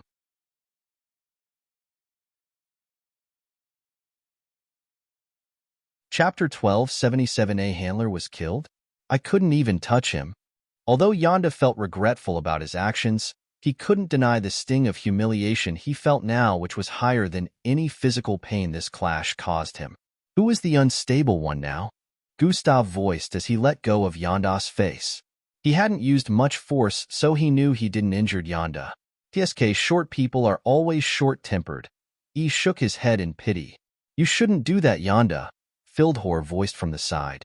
You're gonna make us look bad now, Angie added. They all berated Yonda and Gustav began walking away again. I'd rather have that so-called unstable guy watch my back than you. Gustav's voice trailed off as he left. Yuhiko, Fildhor, and Shirama were the only ones who stayed behind to help Yonda up. Don't worry about it, Yonda-kun. I'm glad I was able to help, Yuhiko said with a bright smile plastered across her face after helping him up. That bastard. I don't like him, Yonda said with a tone of anguish. While Gustav was leaving the arena with the others, Miss Amy had approached him for a talk, and they moved to a secluded area to discuss. Something happened with the handlers, Miss Amy voiced. I did notice something was off at the start of the battle challenge. Gustav responded with an intrigued expression. So what happened? Gustav asked. One of them was murdered on the 7th disc. Handler 302, Miss Amy revealed. That's quite serious. Gustav's facial expression turned surprised as he heard this. It wasn't that crime never occurred on planet Ozius, but it happened to be very rare. Compared to Earth, where mixed bloods criminals were a handful, planet Ozius happened to be quite tame. Murder was something Gustav was aware hadn't happened here in a long time, so it was quite the grave occurrence. Did they catch the culprit? Gustav inquired. No. Whoever did it already fled long before the corpse was found, Miss Amy responded. They are conducting investigations now, and since this person killed an handler, they cannot be weak. We don't know if participants are going to be targeted next, so we need you all to be careful, Grand Commander Cheyenne voiced from the side. I think we can handle ourselves, Gustav responded with a dismissive tone. A token has been prepared just in case of emergencies. It will send out a signal if something happens. Please pass this to the rest of your teammates, Grand Commander Cheyenne stated while a couple of black square-shaped cubes the size of buttons appeared in mid-air. Zing, zing, zing, zing, zing, zing. They were around 46 in number, making up for the substitutes as well. Gustav received them and placed them in his storage device. His teammates might want to go out alone, so it would be nice to have a token on them just in case. Miss Amy, do you know who did it? Gustav questioned with a slightly suspicious tone. I understand why you'd think that, but you should be well aware now that I wouldn't bother myself with the affairs of this planet. Crime is normal everywhere, so despite my senses being able to cover the entirety of the 9 discs, I pay no attention to a lot of ongoing issues since I have no intention of butting in, Miss Amy answered. This meant that even if her senses had picked on the death, she didn't register it because if Miss Amy had to concern herself with every issue on this planet, she'd have to be everywhere, and she wasn't here to clean up the mess of an entire planet. Only information I gave them was that I sensed dark signatures in the location of the crime, Miss Amy added. Dark signatures? So the homicide was committed by more than one person? Gustav questioned. Could be, but it's none of our business unless they come for one of our own. Let the Ozius handle it themselves. Miss Amy waved her hand dismissively. We have to equip ourselves with enough information, or we won't be able to prevent it from happening to one of our own if they do come for us. Gustav responded with a logical tone. I guess you're right. Miss Amy wasn't really thinking about it from this point of view since Gustav and his friends were the only people she really cared about. They proceeded to discuss more about the issue for 30 minutes more before Gustav left to head back to the accommodation area. The moment he arrived, he gathered everyone together to tell them about the information he got from Miss Amy. A handler was killed? How is that even possible? Teamy questioned with a shocked expression. Weren't they said to be the strongest Ozius? Ria voiced as well. That is why it is assumed that whoever the culprit is cannot be someone weak, that is if it wasn't done by a party, Gustav responded while tapping on his storage device. Zing, zing, zing, zing, zing. The token's Grand Commander Cheyenne passed to him earlier appeared with a flash of blue light, and Gustav proceeded to grab them. Grand Commander Cheyenne tasked me with passing these on to the group, Gustav voiced while handing them out. At this moment, Falco walked in from his room with bags under his eyes. Yo, Falco, you good? EE was the first to ask. What's going on? Falco questioned as he rubbed his eyes. A handler was killed, Eldris revealed. Falco paused briefly upon hearing that as his face showed a disturbed expression. Oh, how did that happen? He questioned. We don't really know, but we were given these emergency tokens that would alert the higher-ups present if any of us were in danger. Gustav answered while passing a token to Falco as well. Falco reached out with his arm trembling a little and accepted the token from Gustav. Are you good? Gustav asked. Yeah, I'm fine. Falco tried to wear a smile as he replied. I was thinking of letting you participate in the next major challenge, but if you're not up for it, I can. Before Gustav completed his sentence, Falco chimed in. No. He shook his head. You're not up for it? Gustav questioned. I don't feel so great. I'll rest it out for a bit.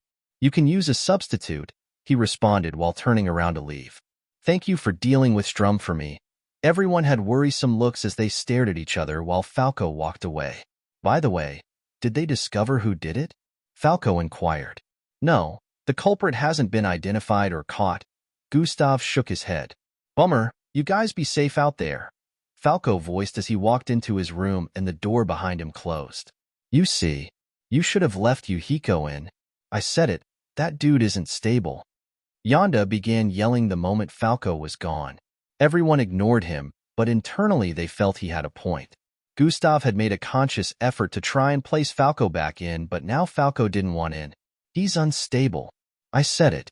Yuhiko is the best replacement. Yonda kept yelling. Cut him some slack. If you had gone through what he did at the hands of Strum, you probably wouldn't be alive right now. Matilda had enough of his yapping and voiced out. Yonda ignored her and kept yelling while Gustav proceeded to head to his room as well. Angie was about following him but figured that he probably needed some time alone to think. They'll check on Falco in the meantime, she decided and walked towards Falco's room. Dark signatures, do you think it's them? The system questioned internally. Everything points to them, but at the same time, motive is very important. What would prompt them to make such a sloppy move when they've hidden in plain sight so far? Gustav voiced with a tone of confoundment. Well, it might not be so sloppy since they haven't been identified as the culprits.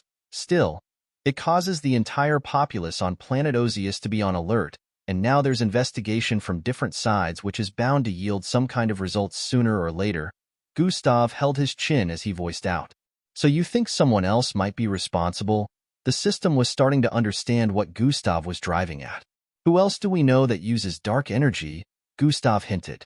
You really can't be serious. The system sounded surprised as it realized who Gustav was referring to.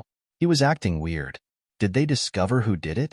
He tried to hide the anxiety in his tone when he asked that.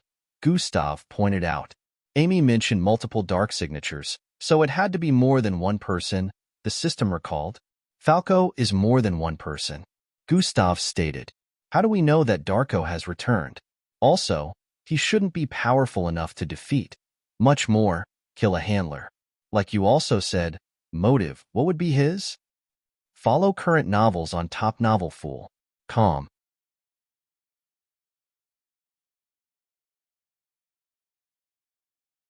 Chapter 1278.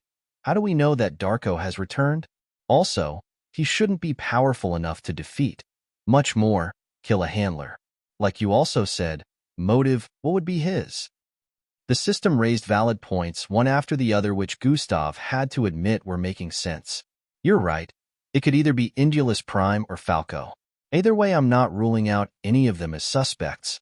I have a feeling Falco knows something even if he might not be directly involved, Gustav voiced with a contemplative tone. He wanted to approach Falco, but he didn't know the best possible way to do that at the moment. He needed more information. Gustav found this case to be very sensitive compared to anyone else because it might involve Indulus Prime, who he had been investigating, or Falco, who happened to be someone he cared about. Either ways, this wasn't something he could just let the Ozis take care of themselves. If it involved Falco, he definitely needed to find out before anyone else did so. He could come up with the best way of rendering support. Gustav realized that, despite their technological advanced civilization, The Ozis were unable to get footage of the incident and didn't discover it till hours after it happened. This was obviously due to the power of whatever supernatural creature was responsible, which meant they were definitely powerful. System, how long has it been since Handler 302 met her demise?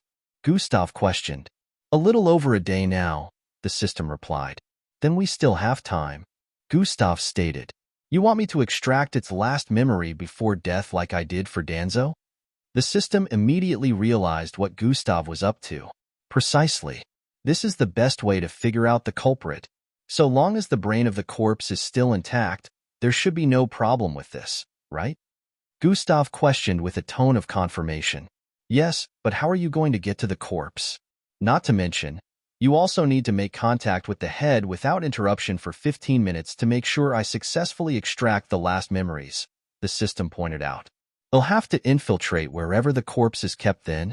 It's time to make a little research, Gustav said while getting up. SHHS as he arrived before his room door. It slid open and Gustav spotted Angie up ahead approaching. Angie? Gustav mumbled. What are we going to do about Falco's situation? The moment she arrived before him, she asked. Give him some time.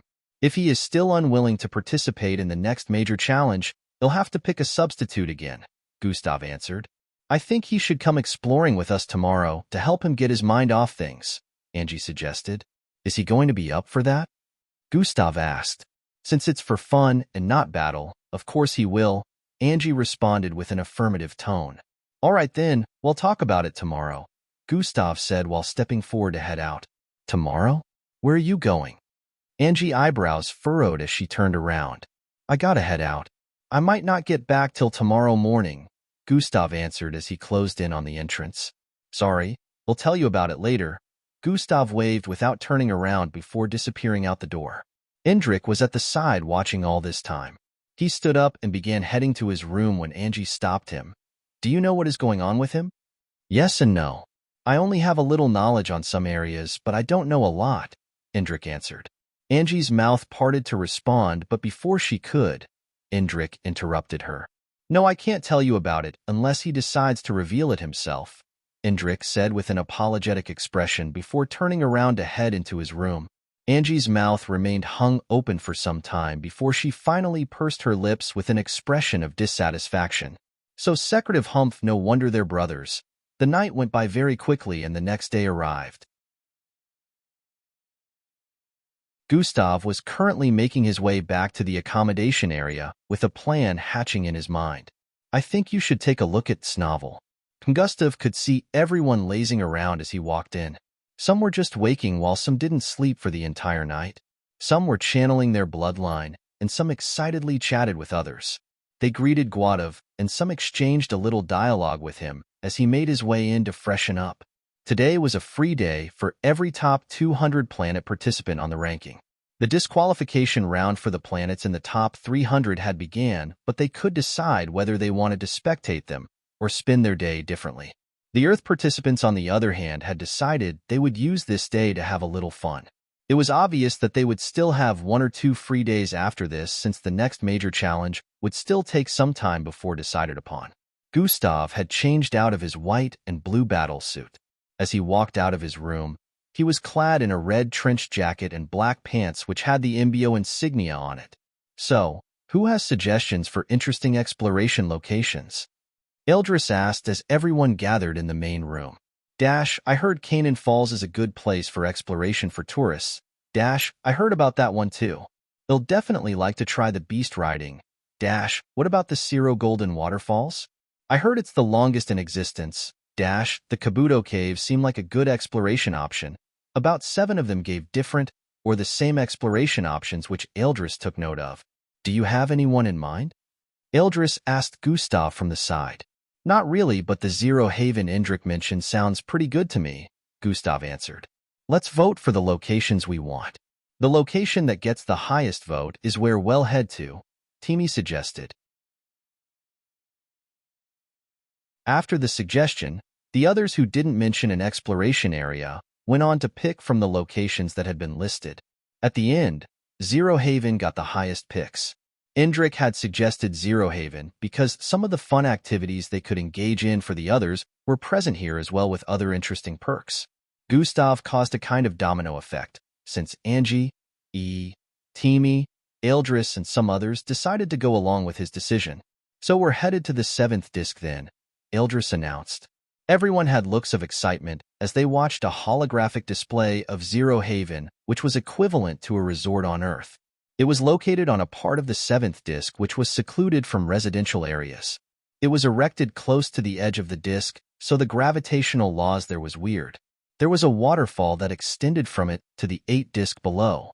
This waterfall followed a ring-like path and was mostly used for racing. Besides that, there were lots of sights to be seen there and fun activities like beast racing, glide dancing, exotic supernatural beasts zoo, and so many other things. While everyone else was ready to go and have fun due to the many activities one could engage in, Gustav had ulterior motives for picking this location. This place happened to be located on the 7th disc. He had business on the 7th disc. Last night when Gustav was out, he spent the entire night on the 7th disc.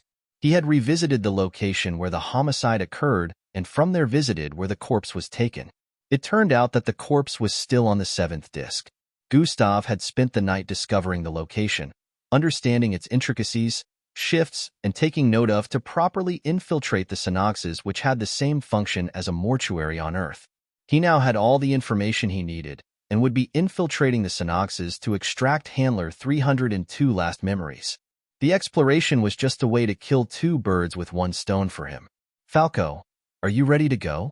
E.E. inquired. Yeah. After Angie's persuasion, Falco agreed to come with them. Within an accommodation area, a large 10 feet tall being with multiple limbs and blue star-shaped patterns all over his body opened his eyes. How long was I out? He questioned. It's been a day, former captain. One of the people gathered around him voiced. Former captain? What do you mean, Yuta? Strum questioned with a condescending look as he tried to sit up from his lying position. The Middleys have decided that you are no longer fit to captain us. Captain Austral has taken over, Yuta responded while turning to stare at the 9-foot-tall female by the side with pinkish star-shaped marks all over her body.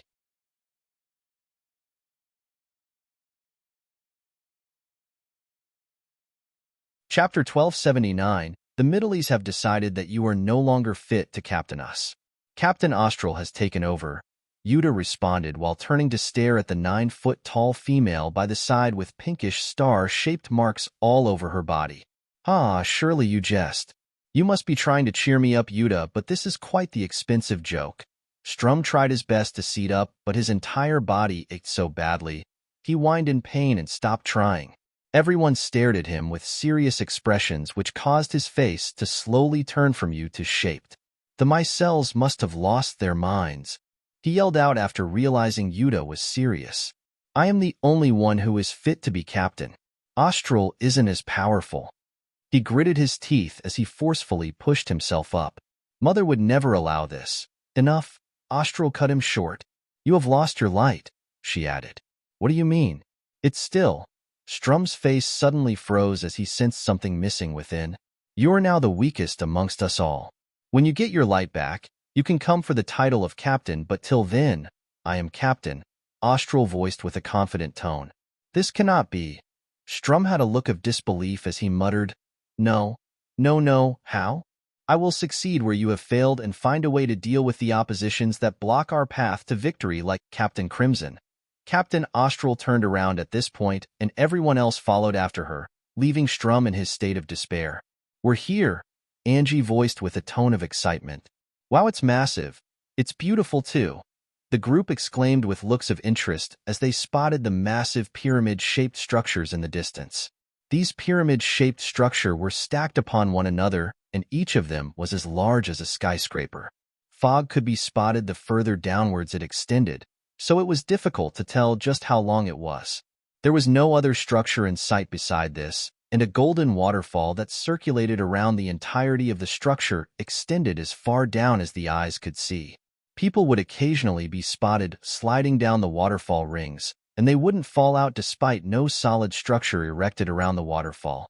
The group was currently standing on silver saucers, which were usually the mode of transportation around here. These saucers flew them in the direction of the stacked, pyramid-like structures without them having to worry about how to get there since there was no land around here. This, of course, was the Zero Haven on the 7th disk, and the entire group had come here with the purpose of having fun today.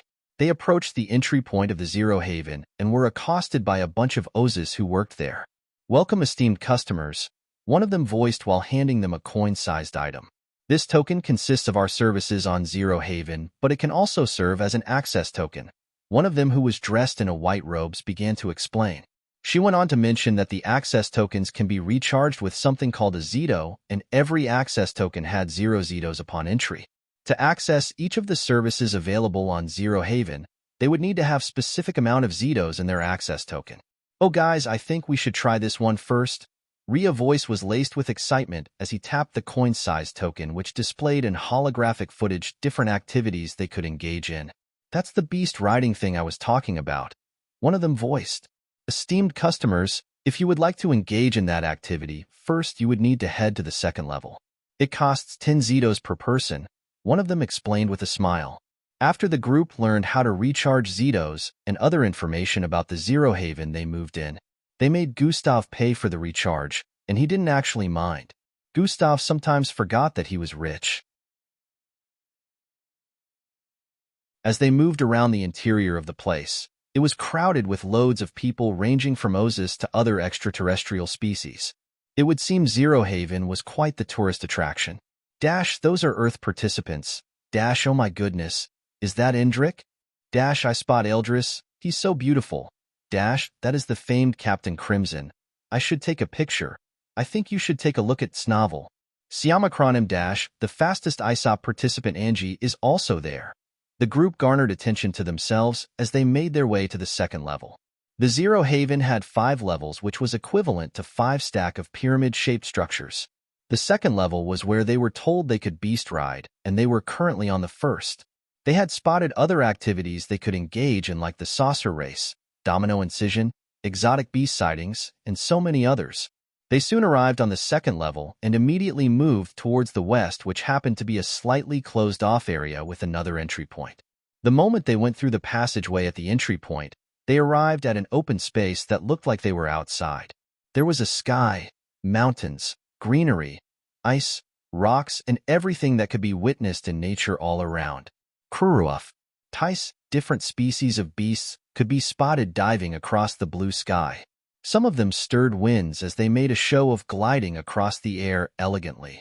How does Ozius always manage to gather creatures from across galaxies?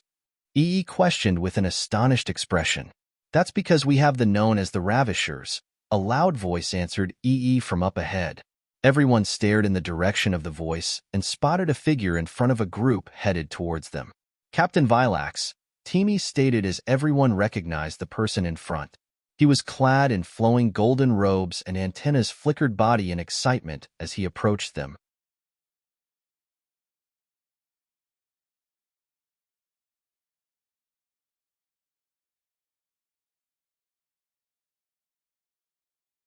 Mental manipulation has been activated. Listen, I have a reward for you if you move faster than every one of them. I want the gap to be so wide, they won't be able to sight you in the distance. Gustav transmitted the meaning behind his words as he spoke internally. The creature, of course, was unable to understand English, but mental manipulation did a good job of making it understand, and soon the creature was hyped. Activating bloodline transfer. This will make things easier. Gustav placed his palm on the back of the creature's neck. I think you should take a look at Snavel. Siamacronim, bloodline compatibility, 67%. Transferring blue jet bloodline. Gustav didn't mind parting with a single bloodline since he still had over 30. In less than a minute, he had transferred this bloodline to the creature, who instantly began to feel its body swell with energy. Gustav had always wondered if he could transfer bloodlines to extraterrestrial beings, and now he had his answer. Go. Captain Vilax's voice rang out at this moment. The dark, furried beast Gustav was riding on suddenly had blue glowing lines appeared on its vertebrae column area. The moment it flapped its wings, Gustav and itself streaked forward with immense speed, shocking the others. Whoa! What the hell? E yelled from behind as Gustav and his creature pulled forward at incredible speed. Is the Solarkin supposed to be that fast? The Ozis were just as shocked as they patted their creatures to give chase. Swai-wee-eye, swai-wee-eye, swai-wee-eye, swai-wee-eye. They all sped past multiple other people on beasts, causing furious winds to stir. Dash, hey, watch it. Teamy nearly hit another person on a beast as his dove passed, missing by only a few inches. Sorry. He yelled loudly, but his voice was barely audible since they were flying at very fast speed. Gustav turned around and activated God Eyes. His vision zoomed into the distance, and he spotted the others trying to catch up. He turned back around in the next instant as they approached an opening at the end of the second level. Fwai, his beast flew through the opening, and they arrived on the west side of the second pyramid-like structure. Each pyramid-like structure was up to 7,000 feet in length, and there happened to be 3 more to scale through after the second. The wind blew Gustav's hair upwards as his beast swooped down with immense speed, leaving a bluish arc across the air.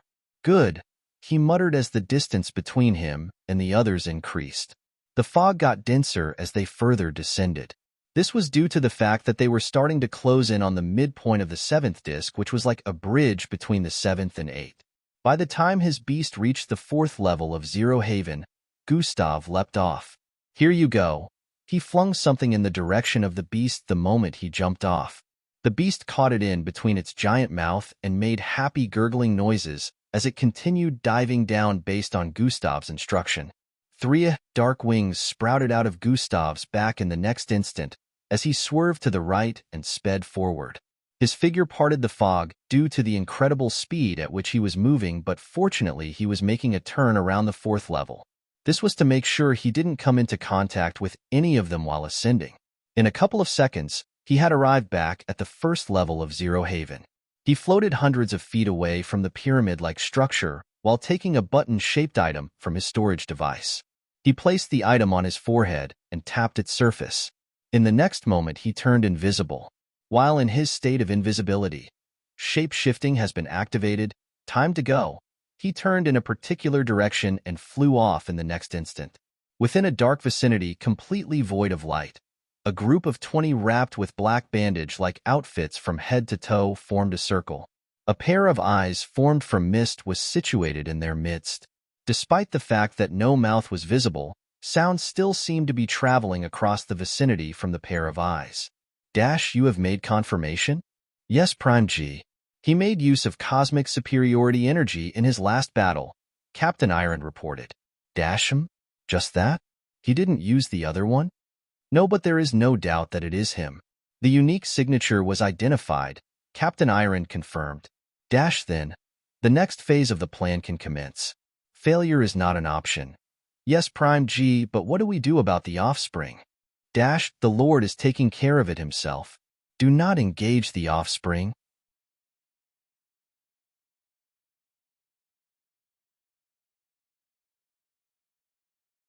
Chapter 1281 The Lord is taking care of it himself. Do not engage the offspring. Understood. Then we shall proceed with the plan. Gustav soon arrived before an upside-down, hut-shaped golden structure which was around 2,000 feet tall. It had the words Gustav knew only medical practitioners were dressed this way on planet Osis, as it was a crime to even consider using red if you weren't a practitioner. However, Gustav was currently dressed this way as he approached the building from up ahead. Miser Kuri, 2 Osis greeted him with respectful gazes as he walked into the structure. Miser Kuri, Gustav replied with a nod as he walked past them. This place, which was like a reception area, was so tiny that it could only fit 3 people walking side by side. Only the higher floors were wider since the building was like a massive funnel. Fortunately, only 2 other people seemed to be on this floor, so Gustav had no issue moving to where he needed to. The glass-like elevator area displayed the reflection of an Osis as Gustav approached. The face that stared back at him was a circular brown one almost twice the size of a human face. Only a line-shaped mouth was visible on the entire brownish circular face, along with 2 antennas positioned atop the head. At the tip of both antennas were eyeballs the size of a baby fist. Gustav proceeded to walk into and got beamed up a moment later. He arrived on one of the top floors, which had a couple more Osis medical practitioners moving to and fro across the place. He proceeded down a passageway and arrived in a broad space a few moments later. This broad space had very dim lighting but was structured in such a way that steps were formed in a circular format, while the center had very little space. These steps extended across a radius of more than 400 feet and got higher with every layer so much that the last step had reached a height of 100 feet and was also structured in a circular format across the space. Rectangular-shaped transparent encasements were lined on the circular steps, causing each step to have a couple of them hovering above them. Within these transparent rectangular encasements were the corpses of Ozus in a preserved state. A lot of these corpses looked like they were in a state of sleep rather than snuffed of life. The small glow emitted from the internal walls of the rectangular encasement bathed the corpses in rays that made their skins as fresh as a live Ozus would look. From Gustav's perception, he could tell that there were more than 1,000 of these rectangular encasements here. Not like he wasn't aware since he already gathered information last night. He turned to stare at the southwest area of this space and began stepping forward. He moved between the spaces of the rectangular encasements as he headed in the direction of the 74th step. Gustav knew exactly where to check for the corpse of the handler that was recently murdered. Usually on Earth, a corpse associated with crime would still be in the coroner's office undergoing examination, but things seemed to be different on planet Ozius. The necessary procedures were carried out very swiftly, and the corpses were checked into a mortuary of sorts. Then the families of the deceased could choose whatever they wanted to do with the corpse next. Gustav soon arrived on the step he was headed for and moved sideways till he reached the 14th rectangular encasement on this step. The body still seems to be in a state of repair. A shrill voice escaped Gustav's lip as he peered downwards. The body within this encasement had a giant hole that extended from its belly to its chest area. Dark scorch marks could be spotted on different areas of the skin as well. However, it was obvious that the body was undergoing some sort of repair as it bathed in the rays emitted from the internal walls of the encasement. Gustav now understood that this wasn't just a preservative casket, it was also one that reversed all the damage done to the corpse. This was why the corpses looked like they were in a state of sleep as opposed to being dead. However, it didn't change the fact that they couldn't be brought to life. Eventually, the corpse before him would also be void of damage, but in the meantime Gustav revered at how much this handler must have lost their life in a gruesome way. Time to find out how you really died. Gustav slowly lowered his right palm as he mumbled, Serser encunta e pe sedunda voli. Two associates seemed to walk into this space at this same moment. Gustav was currently clad in a different outfit, so he had left his translator tool and his storage device with the clothes he initially had on. This was the reason Ozus didn't sound like they were speaking English anymore, because they never were. Fortunately, Gustav had the system. Despite listening to them speak in their native tone, Gustav perfectly understood every word coming out of their mouth. The system also had his back, so the moment he spoke to respond to them, it would be translated in their native tone. I'm here to do one last check. It shouldn't take too long, -o. I thought the results have been finalized. After this they will be. It shouldn't take too long. The dialogue between Gustav and the other two Ozus ended in a bit, and they went on to focus on what they came here for while Gustav finally placed his hand on the head of the Ozus before him. I think you should take a look at this novel. Siamacronym, Processing Brainwaves Reanimation. A notification popped up in his line of sight the moment his hand made contact with the face of the handler's corpse. Reanimating brain last vestiges. A transparent red glow appeared on Gustav's fingertips, which were latched to the face of the handler's corpse. 100%, 27/100%, 45/100%. Gustav waited for the bar that appeared above the percentage readings to fill up. 69/100%, in 92/100%, 100/100%. After 4 minutes. Reanimation complete. Preparing to withdraw data. Bypassing brain cells immunocode. 100/100%. Processing data withdrawal. The red glow on Gustav's fingertips became brighter and strands of the glow pierced into the handler's face, causing her skull to light up from within. 1/100%. Just like it happened in the situation with Boss Danzo, the data withdrawal process was considerably slower.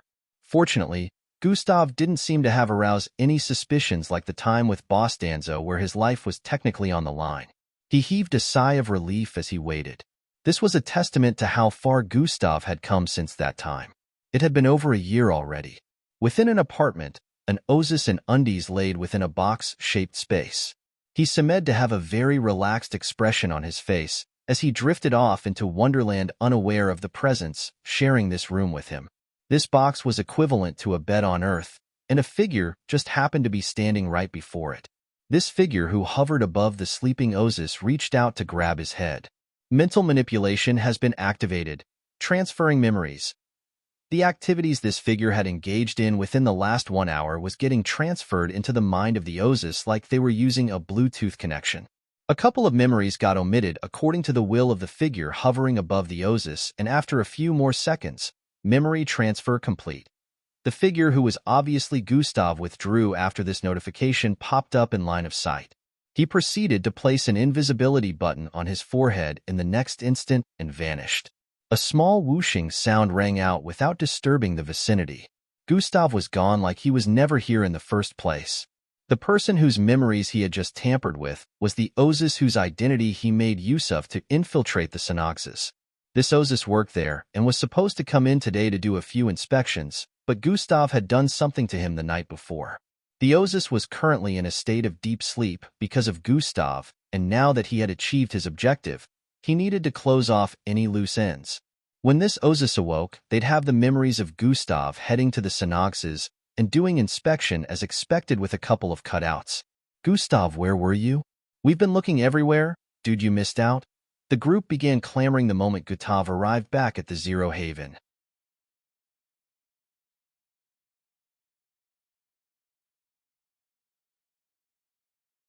Chapter 1282, A Gentle Reminder Not to Purchase Privilege Until I Announce That It Is Ready for Purchase.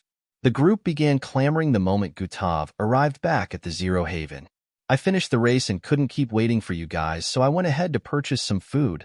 Kinda got sidetracked, but here you go, guys." Gustav responded while tapping on his storage button.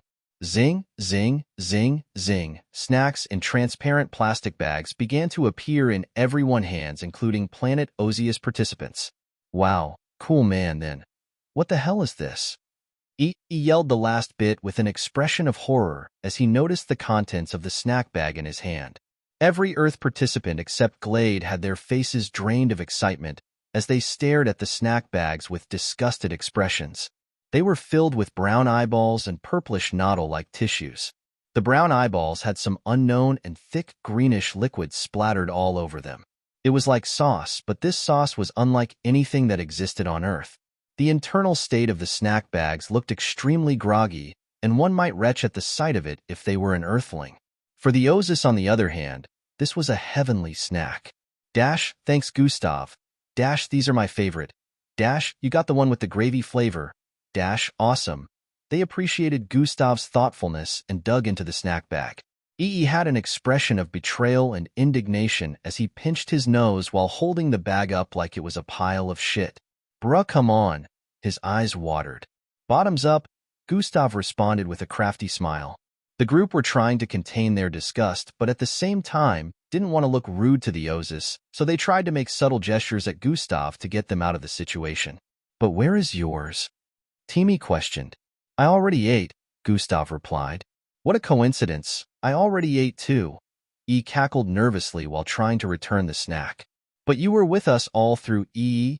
You couldn't have possibly eaten," Vice Captain Ale said with a concerned tone. Now don't be shy, E. You can eat our food and enjoy it without shame," another Ozus participant voiced from the side. He was once again interrupted, but this time it was Gustav. "At the very least, this looks similar to your cooking, so enjoy it." Gustav patted E on the back twice. "Kuuk." E nearly puked out blood upon hearing this. "Oh, does that mean E is a great cook? His dishes must be truly wonderful." Ozus voiced with intrigued expressions as they flocked around E. "Quite the contrary." Every Earth participant yelled in their minds, deciding to keep quiet since they felt Gustav had damaged E enough for the day. Eventually, E was fed the snacks by one of the female Ozus who felt he was being shy, and they all laughed, and joked as the exploration continued while he felt like burying himself. The group went on to a different level to partake in a new activity. They spent a couple more hours at Zero Haven before deciding to explore a different location on planet Ozius. The day was still very long, so they decided to enjoy every bit of it before the night came. Fortunately, we managed to rank in the 191th place before the second disqualification in the Versus Battle Challenge, a humanoid-looking figure with cone-shaped head and transparent skin voiced. Truly, we managed to pull it off, but we need to go higher in the coming challenges or we will fail. Another one with similar body structure responded. By the way, Orimon, why did you keep challenging Earth participants? You don't really believe you can win against them, do you? The largest in their midst questioned with a tone of bafflement. Orimon, who was on the other end of this accommodation space, could be seen twiddling a trinket of sorts. He slowly raised his face up with a disparaging expression before replying. Captain Alumo, just because you're scared of them doesn't mean I am. I am no coward. I think you should take a look at Snovel. Siamacronim, don't be a fool. The other time we had an encounter with one of them, we were all put down with little to no effort. It isn't cowardice to avoid them in a 1-versus-1 battle. In truth, that is the best move to make. Captain Alumo voiced with a logical tone. That was their captain. And he may be a freak of nature, but the others aren't. You're just too fearful, Captain. Orimon replied with a ridiculing tone. The others aren't weak either. It is foolhardy to engage when a physical battle will most definitely end in a loss. If we are going to win against the Earth and take first place in ISOP, it won't be through engaging them in a regular way. We would have to be smart about it because whether we choose to admit it or not, they are stronger than we are, Captain Alumo stated strongly without getting angry. Whatever you say, Captain. I won't be a coward. Orimon stood to his feet at this point and began heading out. I will make sure I get them in the next challenge, with or without your help. They will pay. Orimon swore as he placed the ring-like trinket on his finger.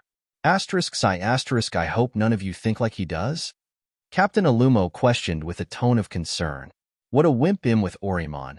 9 other Ionsis had the similar thoughts in mind as they stared at Orimon heading out, but they decided not to air their thoughts. The day soon came to an end, and by the time it did, news had already spread of the 50 planets who won the disqualification stage of the battle challenge. Planet Ruz, which became one of the spectators' favorite during the battle challenge, was amongst the 50 who were to proceed to the next challenge. Now only around 250 planets were left participating in ISOP. This was a far cry from the nearly 3,000 planets at the start. The next major challenge would signal the beginning of the end of ISOP. Handler 1 went on to address the entire arena about the next challenge, saying it would be announced 2 days from now. This meant that the main candidates for each planet had 2 days of rest. Although for the ones who were already in top 200, this would make it a total of 3 days. Gustav already knew what he would spend the next 2 days doing. The group, of course, were ecstatic when they heard this news and still wanted to go out for more exploration, but Gustav announced that he wouldn't be joining them. He, of course, gave them an excuse mentioning that it had something to do with his bloodline channels, and the group ate it up, except Endrik. Endrik didn't choose to confront Gustav yet, since he knew there were still things he was figuring out himself. At the dead of night, Gustav pulled a bluish cube out of his storage device and placed it on a platform etched to the wall of his room. Thrih, the cube unfurled while emitting a spectrum of light before turning into a computerized monitor. System, transfer the data that contains the memory here, Gustav instructed. Are you sure you're ready to see this? The system inquired internally. By your tone, I take it you already know the contents of the handler's last memory, and it is going to be quite the stuff to take in when I see it, am I right? Gustav questioned. Yes, the system responded bluntly. I don't want to think about it. Just show me, Gustav stated while placing his hand on the monitor. Transfer the memory, Gustav commanded. Data transfer from archive 02352-44772-19583 in process. The numbers have increased so much since the last time. Oh well, the system probably gathers universal data by the day, so I guess this is normal. Gustav decided not to give the numbers much thought as he focused on the transfer process. In a few minutes, a notification popped up on the computerized monitor before him. Video file received. That felt like it took forever. Gustav muttered as he tapped on the notification. The display quickly transformed as the start of a footage appeared on the monitor. Time to find out who the culprit is, Gustav muttered. TSSSHJSSKKKKK. The footage began with a loud noise that sounded like a mixture between claws scratching on hard surfaces and wet flesh wriggling together. What appeared in his line of sight was a cascading darkness surrounding a figure. The point of view from the person witnessing this could be seen quaking intensely. THS surroundings were obviously affected as well. Hey, are you okay?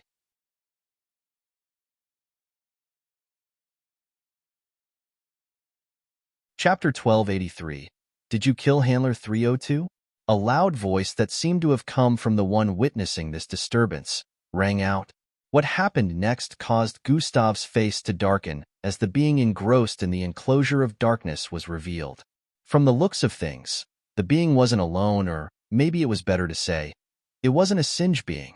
Kyr, the handler who happened to obviously be the one witnessing this incident, was yanked upwards immediately by a pair of dark arms that appeared out of nowhere. She was struggling to free herself and activate an ability, but her body began to corrode from the moment the dark arms clutched onto her body. Gustav could see the dark marks appearing on the outstretched insect-like fingers of the handler. No matter how much she struggled, she was powerless in the face of the darkened and corrosive atmosphere. FYI, her vision quaked again, causing the footage to get a little blurry, and the next thing Gustav noticed was they had lifted off the ground. The ground kept getting farther and farther away as they ascended to great heights. All of a sudden, they began to descend with speed as the 30 different arms of darkness wrapped around her body pulled her down with intensity towards a massive copper-like metallic rooftop with a long protrusion. Bam! Vision blackened as the footage turned dark for a few seconds. Gurg. Gustav could hear the sound of the handler coughing as little light returned to her vision. It was obvious that she was struggling to breathe and remain alive. The footage was currently blurry, which was also a depiction of how things must have been for her in the final moments. Gustav could see a massive copper-colored pillar stained with blood, wedged right in the middle of the handler's body. Her face had tilted forward a bit to see the state she was in. Her arms trembled as her fingers reached out to touch the copper-colored protrusion in a bid to help herself out of the current predicament. Unfortunately, she was only able to leave a blood-stained print on it. She was unable to gather any energy as her blood flowed like a busted kitchen pipe, drenching the entire rooftop in its murkiness and metallic stench. Her vision turned even more blurry vision as she completely ran out of energy to keep her head up at this point. Her neck tilted to the back, and she slowly succumbed to the claws of death, dragging her into the afterlife. In the upside-down state of her blurry vision, the beings responsible for this stood at the edges of the rooftop unbothered while her life got snuffed out. Their writhing darkness casted a gloom of negativity across the vicinity. A thorny-looking crown floated above one of them, whose figure had dark tattoos all over. These dark tattoos seemed to be alive as they wriggled like worms, forming different shapes and changing positions occasionally on the skin of this being. The thorny crown floating above the head of this figure emitted flame like dark mist, causing it to look like it was dancing erratically to a silent beat in the dead of this ominous night. The other dark beings in the vicinity reacted oddly as the being with the crown floating above his head fell backwards, passing out on the rooftop. The playback stopped the moment he fell unconscious, but at the point where it stopped, Gustav noticed that the dark beings in the vicinity were dissipating. It almost seemed like they were about to dematerialize, but one couldn't tell exactly what happened next since it ended here. This is truly a hard pill to swallow, Gustav muttered with a disturbed look. I told you, the system voiced in response. Why do you think he did it? The system questioned. That's the problem. From what I noticed, there doesn't seem to be a motive.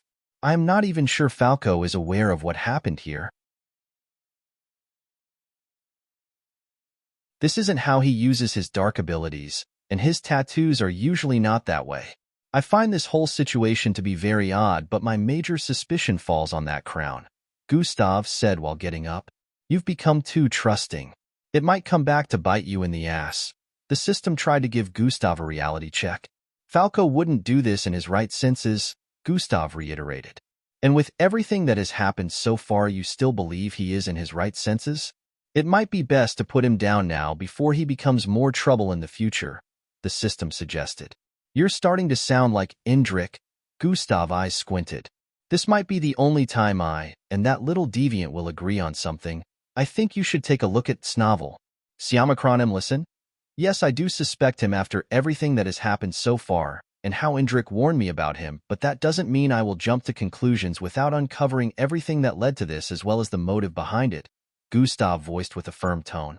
And now you're just being biased. If it was a different person, you'd waste no time in putting them down first. The system made a low chortle. I never said I was a good person. I will figure out whatever is going on in full details first before acting, Gustav stated. Falco has committed a crime on alien soil. A grave one at that. Your duty as an MBO officer would be to take him in and ask questions later. I'm not doing that, Gustav replied while walking towards the door. Are you thinking about the consequences this will bring? Or are you just making decisions from a place of emotions? Nobody knows he is responsible yet, for now, more like forever. No footage was found. Nobody managed to witness the incident despite it happening in the open, and even if they were able to access the handler's last memories like I did, they would only see dark figures. They won't be able to tell that it is Falco since his face wasn't shown and his entire body was also black. The lighting in the vicinity as well. We only know it's Falco because we've seen the crown before. Even his tattoos were different. Gustav explained his reasoning behind why no one would ever discover that Falco was the culprit. Even at that, this time it was a handler who you bear no emotional attachment to. Do you know who's going to be next? Do you know if Angie would be the next person on a pike? Or dying in such a gruesome way? Think, Gustav, think. The system kept at it. Shush. I'm going to him now. Gustav walked out of his room in the next instant, choosing not to further engage the system. He soon arrived at the passageway that led to the other rooms and strode forward till he arrived before the fourth door. Calm. He knocked gently on this door a couple of times before speaking. Falco, you there? Calm. He knocked a few more times before a low, timid voice replied from within. Yeah? It's Gustav. Open up. The door slid open in the next instant and Gustav walked into to meet Falco cooped up on his bed in a cross-legged format with a massive duvet wrapped around his body like a cloak. His facial expression made it seem like he was a little scared as his body twitched repeatedly while he rocked forward and backwards nervously. What's wrong? Gustav inquired. Nothing. Just having sleeping troubles, Falco responded with a slightly shaky tone. Oh? Still having those nightmares? Gustav asked. It's fine. Why are you here? Falco inquired with a wry smile. Gustav proceeded to step forward with a straight face and stopped when he arrived before Falco's bed. Activating sound space, Gustav's eyes twinked with a bluish glow as a transparent spherical bluish barrier appeared around the both of them. What are you? I want you to tell me the truth, Falco. Gustav cut him off before he could question what was going on. Did you kill Handler 302? The moment Gustav spat this question out, Falco's face turned full panicky. His body began trembling as tension permeated the sound space Gustav had just conjured. How did you? What ho?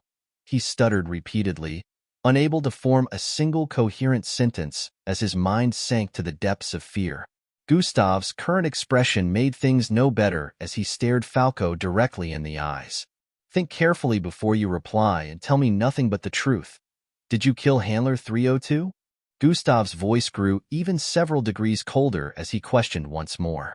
The place turned very silent with only Falco's breathing growing louder and increasing in pace by the second. The silence was getting almost too much to bear at this point as Falco felt chills run down his spine. He drew in a breath of confidence and defeat before finally speaking. I think so. If you find any errors, broken links, non-standard content, etc., please let us know. Report chapter so we can fix it as soon as possible. Tip: you can use left, right, A, and D keyboard keys to browse between chapters.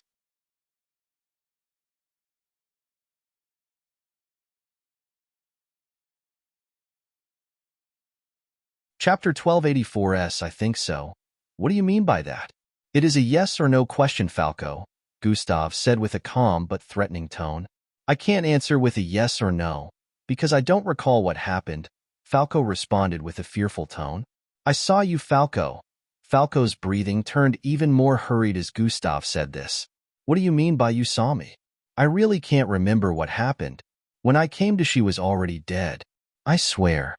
Falco stuttered a couple of times, but managed to voice the last part with a look of certainty. Everything? Falco's mind reeled back to the incident. Everything? Don't skip anything, Gustav reiterated. I was asleep. Falco began narrating how he had another nightmare on that day.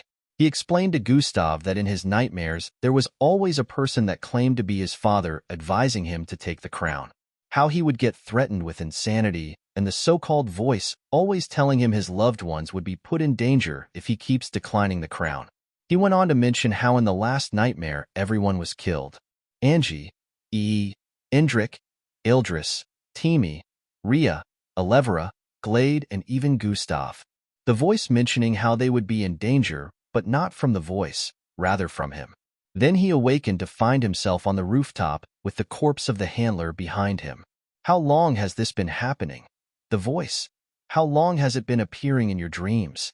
Gustav inquired with a worried tone. Since the nightmares began. Since Darko's disappearance. Falco answered with a low tone. This has been happening since that time? I thought you said they were just nightmares. Gustav had a slightly shocked expression on his face as he voiced out. I couldn't tell anyone. At first I thought they were normal nightmares, but then it started getting worse. I couldn't go to sleep without the voice appearing in my dreams, and every time I would watch you guys die by my hands. Ha! I think I'm going crazy. Maybe you should just put me away, Gus. Tears welled at the corner of Falco Eyes' voice. He looked like he was starting to lose it. Hold on. Work with me here, Falco. The voice claims to be your father, right? Gustav questioned. Yes. Have you ever found your father suspicious? Is this something he could get involved with? Think. Gustav kept questioning. No, my father is a very simple mixed blood who only has eyes for business. Also, he is very weak. I am currently the highest in bloodline rank within my entire immediate family. Big brother followed in father's footstep and went into business while father made me join the MBO especially because of Darko. They believe I'd be able to learn how to control my bloodline better if I join the MBO camp, Falco explained. It looked like he already thought about it as well and concluded his father could never be behind this. The voice, the crown. Falco, did you ever stop to think you might be adopted? Gustav inquired. It hit Falco like a train the moment Gustav pointed this out. It was a possibility that never crossed his mind, most especially because right from a young age people had mentioned he was a splitting image of his father. That can't be right. Oh wait, you've never seen my father. Falco shook his head. There's always a possibility, Gustav pointed out. In this case, I don't think there is. I really am a splitting image of my father. Falco seemed to be in denial regardless. Either way, we need to get to the bottom of this, and we have two focal points. Your father and the crown, Gustav listed. I think the crown may just be showing me these nightmares so I can accept it, Falco said. That is a possibility as well, but we can't have you out here killing people, Falco. At the moment you are a danger to everyone and even yourself. Gustav decided to lay it down straight. I know. That's why I don't want to join the next challenge. What are you going to do to me now?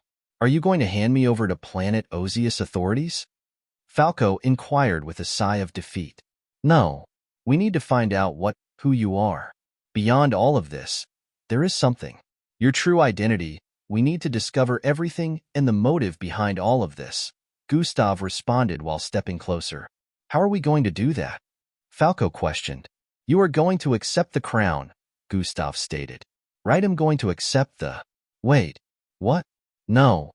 Falco immediately shook his head, declining. We need to know what we're dealing with. You need to know who you are. For some reason, Gustav was starting to suspect that Falco had some identity crisis. I cannot do that. I feel I would lose myself. Falco shook his head repeatedly, shuddering at the thought of accepting the power. Pat. Gustav placed his hand on Falco's shoulder and stared down at him. Listen to me, Falco. Do you want to know who you are and why all of this is happening? Gustav inquired. I think you should take a look at Snovel. Siamacron him, I wanna, but it's too risky. Who knows what might happen? I don't want to harm any of you. Falco kept shaking his head.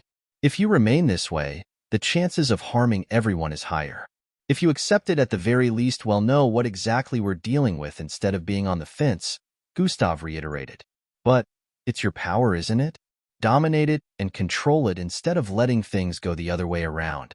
Falco will be Falco. It is your power, Gustav stated with a tone of certainty. Maybe you're right. Maybe you'll be able to get Darko back faster too. Falco was starting to consider it. That's the spirit. It is your power. It should answer to you. It's time to claim it, Gustav responded. Falco took in a mouthful of breath as he gathered courage. Okay, he'll do it, he said while letting go of the duvet covering his body. Good. He'll be here for you the whole time if you need me, Gustav smiled with a comforting gaze. Falco nodded before shutting his eyes and activating his bloodline. Shrew, his body began emitting dark mist in the next instant, and the image of the thorny crown appeared in his mind. Zzhrrrhhhhhh in the next moment, half of the thorny crown appeared in the room, hovering few inches above Falco's head. Phew, he'll begin the process of accepting the power now, Falco voiced as he opened his eyes. His facial expression displayed a look of confoundment as he stared at Gustav before him. Ha ha ha ha, good job, my son. Good job. I knew you had a deep respect for this person, and it worked. The voice that plagued Falco's nightmare was ringing out from in between Gustav's lips. What? Wah! Falco couldn't believe his eyes as the realization dawned on him. Sindrik could tell that Gustav had truly forgiven him now, and it was a great feeling for him. He felt all his hard work to prove himself had paid off. The battles continued, and soon the batch ended. Endrik and Moviard's battle, along with 4 others, had been the highlight of this batch. To say the spectators were stunned would be an understatement. Things were getting more interesting as weaker planets lost all of their points and got automatically disqualified. Soon the planets challenging weaker ones to easily gain points would be unable to do so anymore once every single one of them was gone. Yuhuko, are you ready? Gustav voiced while approaching the black-haired beauty with a doll-like face. Huh? What do you mean? Yuhiko questioned with an expression of confoundment. We've lost 1,200 points from declining the other challenges after our 3 tries, Gustav voiced. Yuhiko nodded while maintaining an expression of intrigue, wondering where Gustav was going with this. It's time to regain everything and add a little more to that, Gustav added. Huh? How? What do you mean? Yuhiko stuttered. Gustav stood before her and gave her a small finger twack on her forehead. You're going next, dummy, he voiced.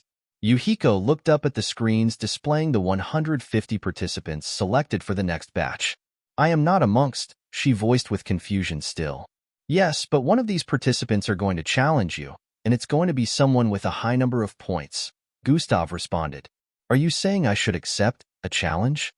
Yuhiko's eyes widened with an expression of surprise. Yes, don't be slow, Gustav responded. But I thought. Yuhiko still couldn't hide the look of surprise on her face. Whatever you thought was wrong. I was letting everyone bear a stereotypical thought about you in their minds. It's gonna pay off now. A smirk appeared on Gustav's face as he closed in further on Yuhiko. You go out there, take them by surprise and win. After voicing this out, Gustav turned around and moved back to his initial spot. Yuhiko's body trembled slightly in both excitement and anticipation as she stared in Gustav's expression.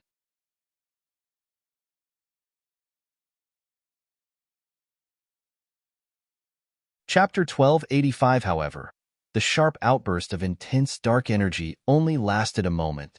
It vanished as quickly as it appeared. Gustav met Falco laying on his bed peacefully with nearly nothing out of place within the room. The loud crash from the door getting kicked down had alerted the others who were now making their way towards Falco's room as well. Gustav stepped forward and looked around but really couldn't find anything. Falco, who was laying on the bed sleeping on the other hand, had ropes of dark mist floating out of his mouth, which was a bit ajar. What is this? Gustav could barely sense Falco's presence despite standing before him. It was almost like his existence was fickle. Gustav wondered if this would be the same for the others. Falco. Gustav reached out to touch him. Wake you. The moment his hand made contact with Falco's body, he quickly retracted it. What the? He stared at his hand after the retraction. A couple of fingers had webs of darkness climbing up like they were alive. Cold. Deep and icy coldness. This was what Gustav felt when he made contact with Falco's body. Falco's body looked absolutely normal except for the rope of darkness his slightly ajar mouth emitted. Yet his body was extremely cold to touch and corrosive. Regeneration has been activated. Even with regeneration, it took more than a few seconds for the corrosive darkness to vanish from Gustav's fingertips. What is it? I heard the noise. What happened? Is Falco all right? Everyone was arriving together and could see Gustav standing before Falco's bed with a concerning look. Is he? Angie reached out to touch Falco. Pa. Gustav grabbed her hand before she could make contact with his skin. What is it? She questioned. Don't touch him. His body is corrosive, Gustav answered. Angie slowly retracted with a bothered look as well. Something is wrong with Falco? I don't know what it is, but I can tell it is serious, Gustav stated with a serious tone. Is his body only corrosive to the touch of living beings? His bed seems to still be okay, Ildris asked while furrowing his eyebrows despite his eyes still being closed. No, that is because, Gustav slightly crouched as he reached out to touch the bed. Why? He pulled the bed from underneath Falco's body, sweeping it to the other side of the room. Wura! He exclaimed as everyone stared at Falco's body levitating in place. It turned out that Falco's body was floating less than an inch above the bed all this time, so it was easy to think he was laying on it. What do we do now? How do we figure out exactly what is wrong with him? And Angie questioned in successions. Maybe we should try to wake him up, Timmy suggested. Falco. Almost everyone began to yell his name at this point. Some of them threw things at his levitating body, while some conjured non-lethal abilities to use on him. No matter how much they tried, they were unable to wake Falco. Everything that came into contact with him corroded before their very eyes. Gustav wasn't the only one that had issues sensing Falco's presence. For the others, it was like Falco wasn't here at all. They could only confirm Falco's presence with their eyes, but not their senses. This is serious. I think we should inform Grand Commander Cheyenne, Ildris suggested. There wasn't much they could do anyway since this predicament seemed to be too much for them right now. If things were normal, Falco would have awoken but this was obviously not in any way normal. While all of this was causing a ruckus, Gustav was unaware that Falco was currently in the process of accepting the crown because of him. The voice had mimicked Gustav's appearance and showed up to Falco in a realistic dream earlier, advising him to accept the power of the crown. Everything had been extremely realistic as the voice had mirrored Gustav's character almost perfectly from Falco's memories. Grand Commander Cheyenne, Miss Amy, and the other MBO officers on planet Ozius soon arrived at the accommodation area.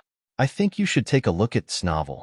Comfy had been briefed about the situation through communication channels, but when they arrived, they realized that things were worse than they had expected. Not even Grand Commander Cheyenne could touch Falco without suffering the corrosive effect. Miss Amy had to create something to move Falco and so he could be studied better in a place with proper equipments. At the moment, they had no idea what was wrong with him, but Gustav already had his suspicions. Time went by in a flash, and the night before the next challenge arrived. During the last 2 days, Gustav had spent his time trying to figure out what happened with Falco and what Indrik was hiding from him. Both endeavors ended up not being fruitful.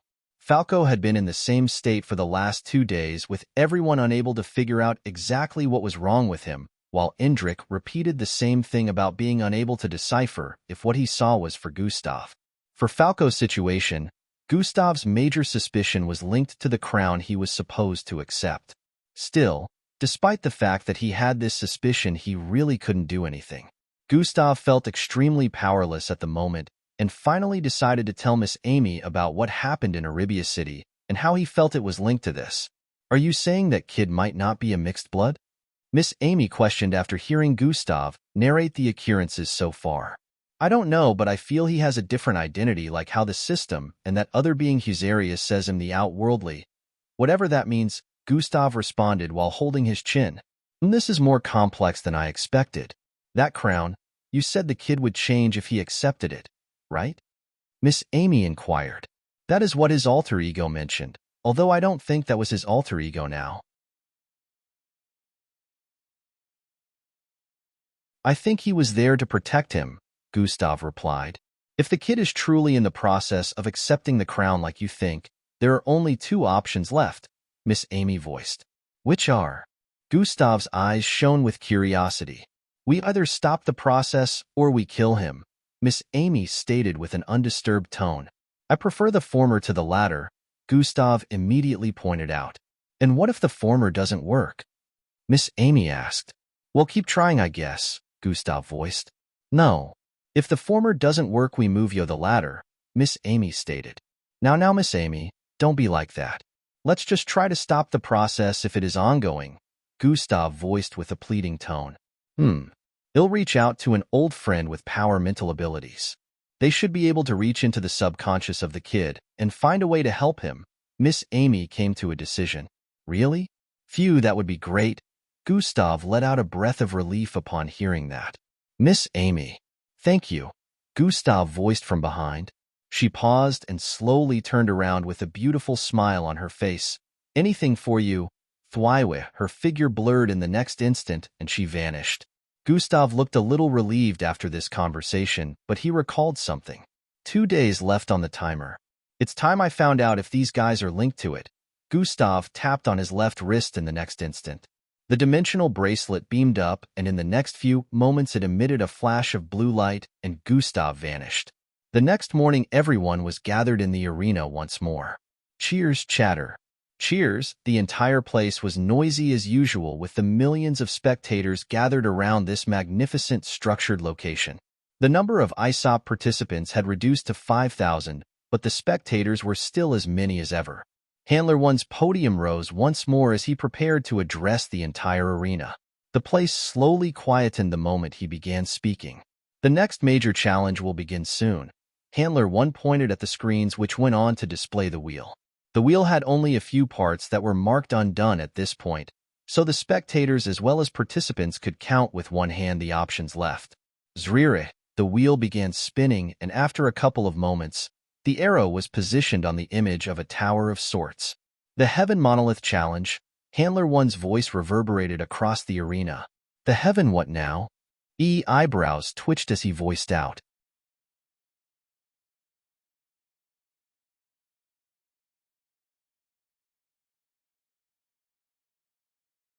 Chapter 1286S. In this challenge, the participants are tasked with reaching the top of the monolith, or rather specifically their captains.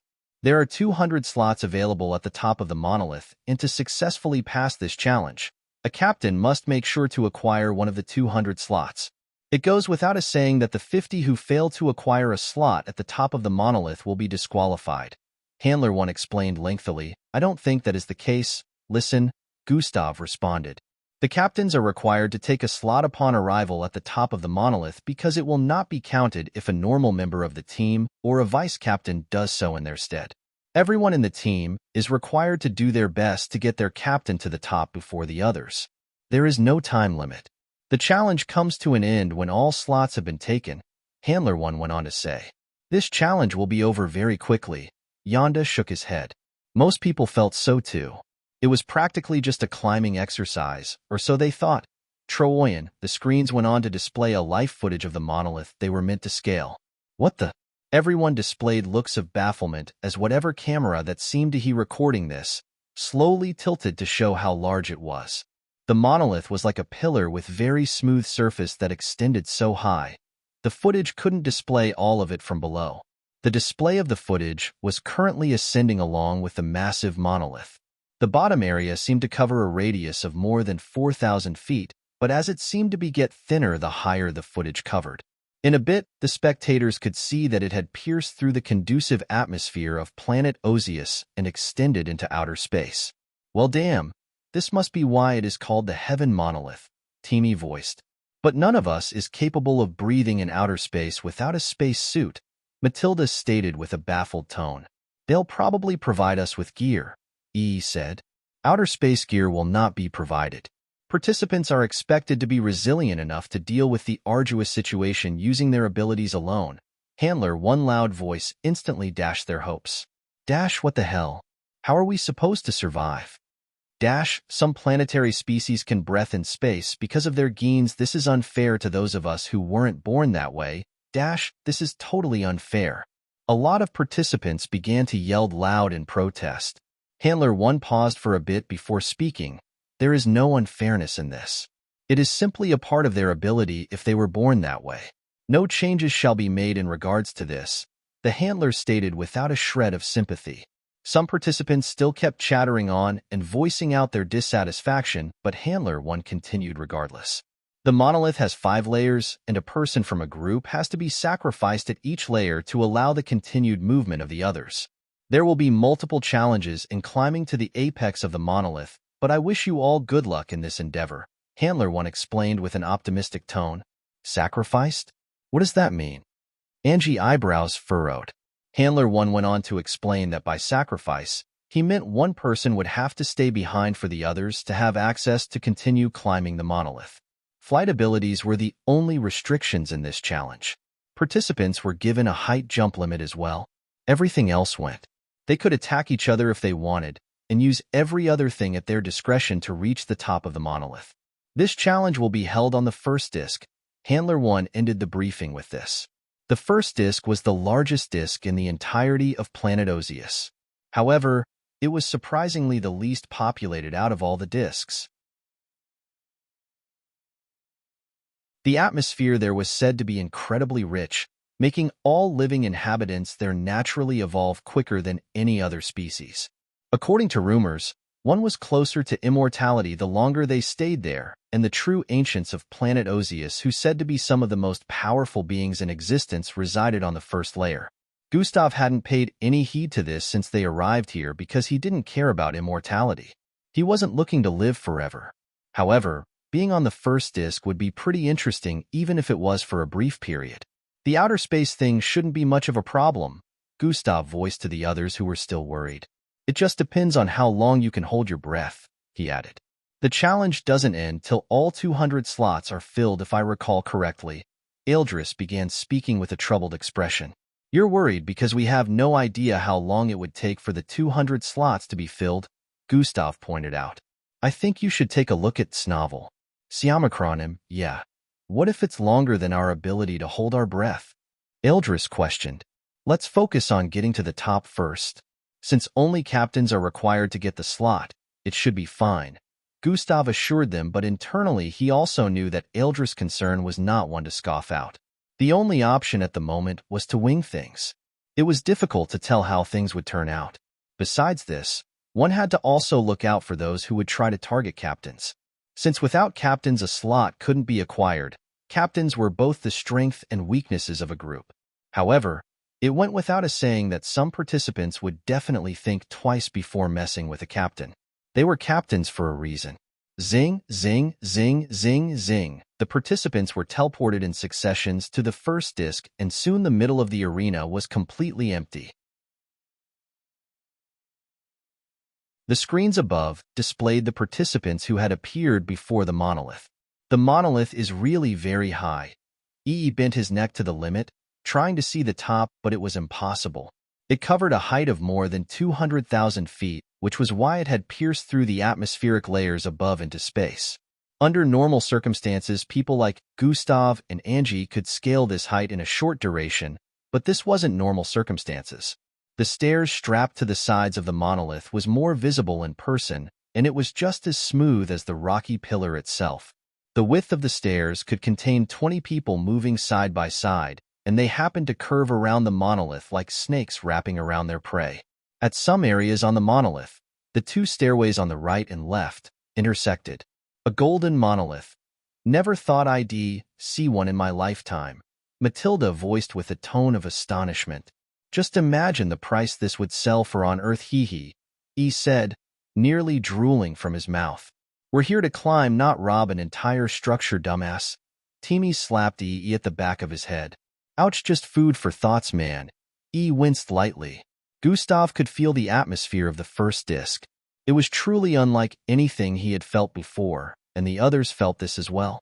They could feel their bloods pumping and circulating at a much higher rate, the pores of their skin taking in the magical air of the vicinity. Host vitality is increasing. Host vitality is increasing. Host vitality is increasing. Gustav stared at the notifications at the corner of his sight. If things keep going this way, you may unlock a new ability, the system voiced. Does the atmosphere really have that much effect on living creatures? Gustav couldn't help but be astonished by this. Yes, but not just living creatures. Even non-living things are affected. The skies here were green and whitish. Constellations could be spotted in the distance, but there wasn't much anyone could see from this part of the first disc. Elevra placed her hand on the barrier that prevented them from going further. Every single participant currently waited while staring at the massive monolith. I declare the start of the Heaven Monolith Challenge. Handler 1's voice suddenly rang out loudly. The instant the barrier vanished, everyone charged forward with intensity. Yaha! Let's goo-goo! They were like angry mobs as they made their way across the golden-planted grounds to the monolith up front. Since two different stairs were constructed on the right and left sides of the monolith respectively, the mob soon split as they arrived before it. Gustav and the others immediately went right as they clustered together upon reaching the stairs. Gustav grabbed a green-faced alien on the right and flung him away the moment they arrived on the first stair.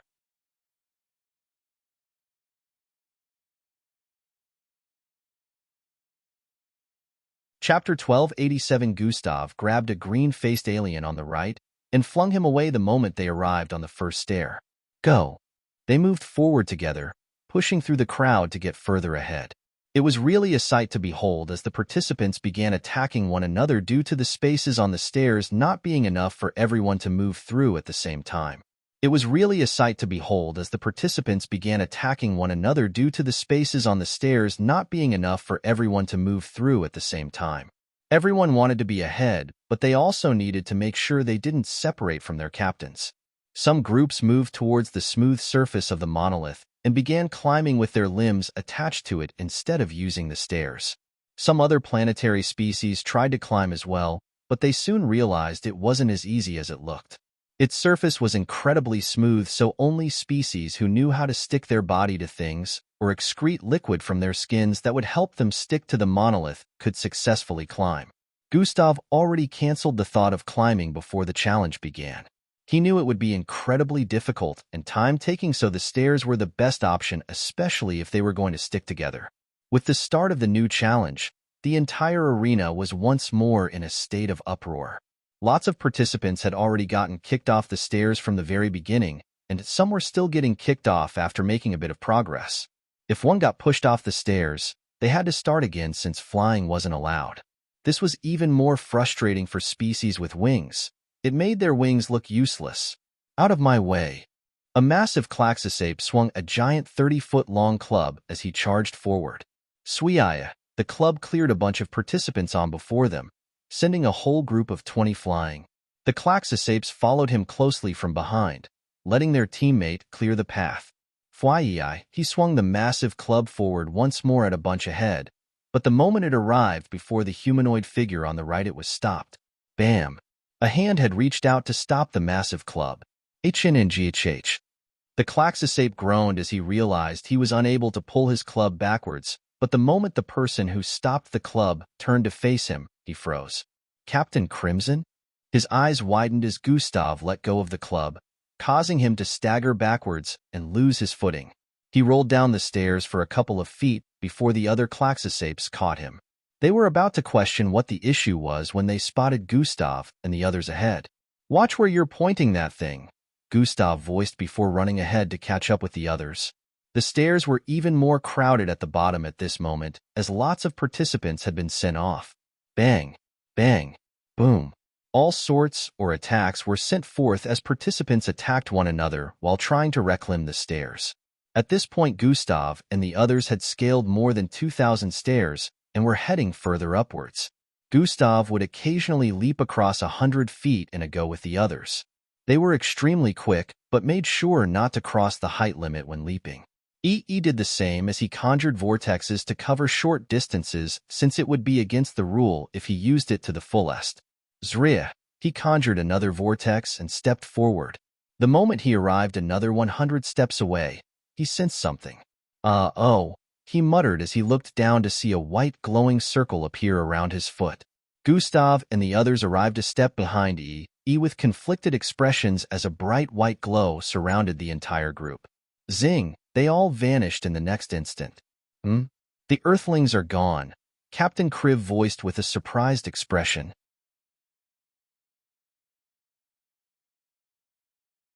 Ha ha ha, that's what they get for being so prideful. The one who attacked Gustav earlier laughed. It doesn't matter, let's go, Captain Kriv voiced as he increased his pace. Be careful here. This is where they disappeared, the vice captain voiced as they made their way forward carefully and quickly. The others behind also quickened their pace, carefully crossing the area Earth participants had vanished from. Zing, Earth participants reappeared at the bottom of the monolith. What the hell? What did you do? I think you should take a look at Snovel. The group yelled in fury as they realized what just happened. I don't know. He had a baffled expression as he voiced. It's not his fault. Anyone would have fallen into that. Gustav stopped the others from berating him. Indeed, even though Handler 1 mentioned that we'd meet different obstacles, there was no way to know what to expect, Eldris chimed in. Let's get back up there, Gustav stated while turning towards the start of the stairs on the right. It was still crowded with loads of participants, and now they were behind everyone. Gustav charged forward in the next instant, speeding through the midst of two participants that were in a heated battle. Fwoosh, the wind generated from his speed was like a slap to their faces as they just realized what happened. Hey! They both yelled out at the same time and turned to face the direction Gustav headed in, only for three others to sped past them as well. Fwoosh, fwoosh, fwoosh. Alevera and Sheila leapt over them, causing the two to look up in bafflement, but at this point didn't even know who to focus on. Up ahead, Gustav could see that they were more than 400 participants in heated battles, crowding where the stairs began. There was not even a bit of space to pass through as attacks dispersed across the vicinity powerfully. Gustav uttered calmly as he approached the crowd.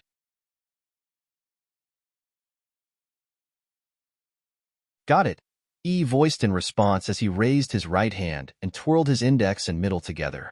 Swiaya, a massive vortex suddenly opened up below, covering the entirety of the beginning stairway. Wayawa! Every single participant crowding the place fell into the vortex, which closed up after swallowing them all. What the hell? The other participants behind who were battling with one another stopped after witnessing this. Without wasting a second more, they charged forward. Now that the stairways were free, this was a great opportunity to climb. Zrihe, a massive vortex, opened up hundreds of feet behind the monolith, vomiting over 400 participants upon its appearance. Those bastard Earthlings! Damn it! Get to the stairway, hurry! They all quickly collected themselves with tones of annoyances as they charged at the monolith ahead. At the moment, Gustav and the others were making their way across the stairs once more. They moved very quickly, and since they already covered this area earlier, they were not worried about activating any traps. Angie, of course, had to move slower due to everyone else being slow. They had to scale the monolith as a group. They soon crossed the distance of more than 5,000 stairs and began closing in on the area where EE had activated the trap earlier. Be careful of where you step and follow my footing, Gustava announced as he scaled another 300 stairs in an instant.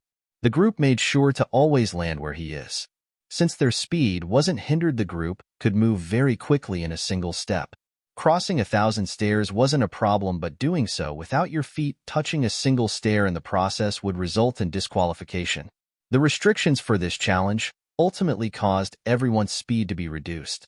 Gustav leapt past the area where E initially triggered the trap and kept moving. God Eyes was currently activated to look out for traps, but Gustav wasn't very confident in its abilities at the moment.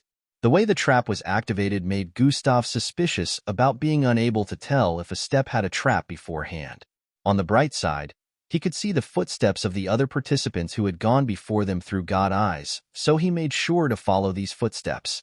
Since the others ahead hadn't encountered the same situation yet, it meant following their steps wouldn't be a problem.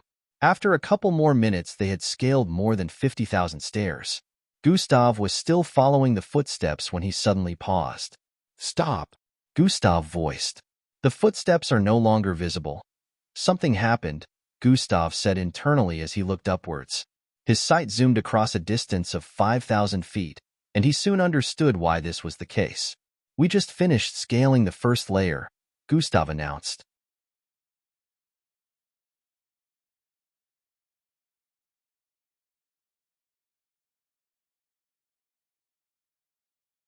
Chapter 1288, "We just finished scaling the first layer," Gustav announced. "Oh sweet, that was easier than I expected." The group faces shone with a bit of relief after hearing this.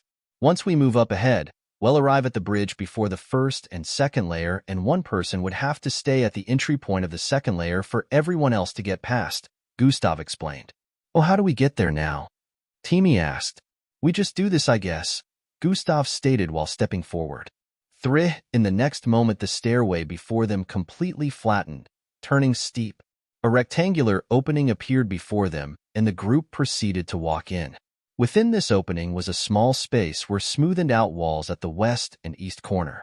Up ahead was a golden glowing pathway which led further forward. The group wasted no time in stepping forward and walked till they arrived at the end of the golden glowing pathway.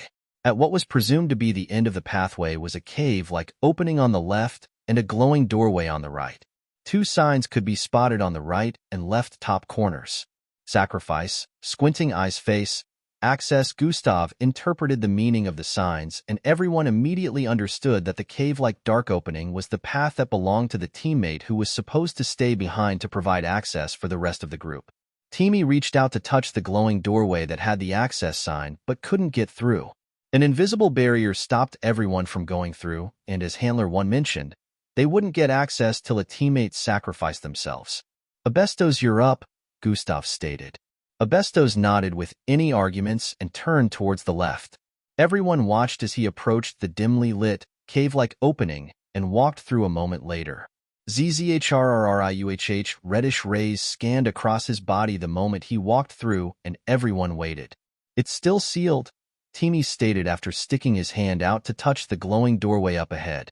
"Mental manipulation has been activated." Gustav decided to send Abestos a mind message after waiting for a couple of seconds more.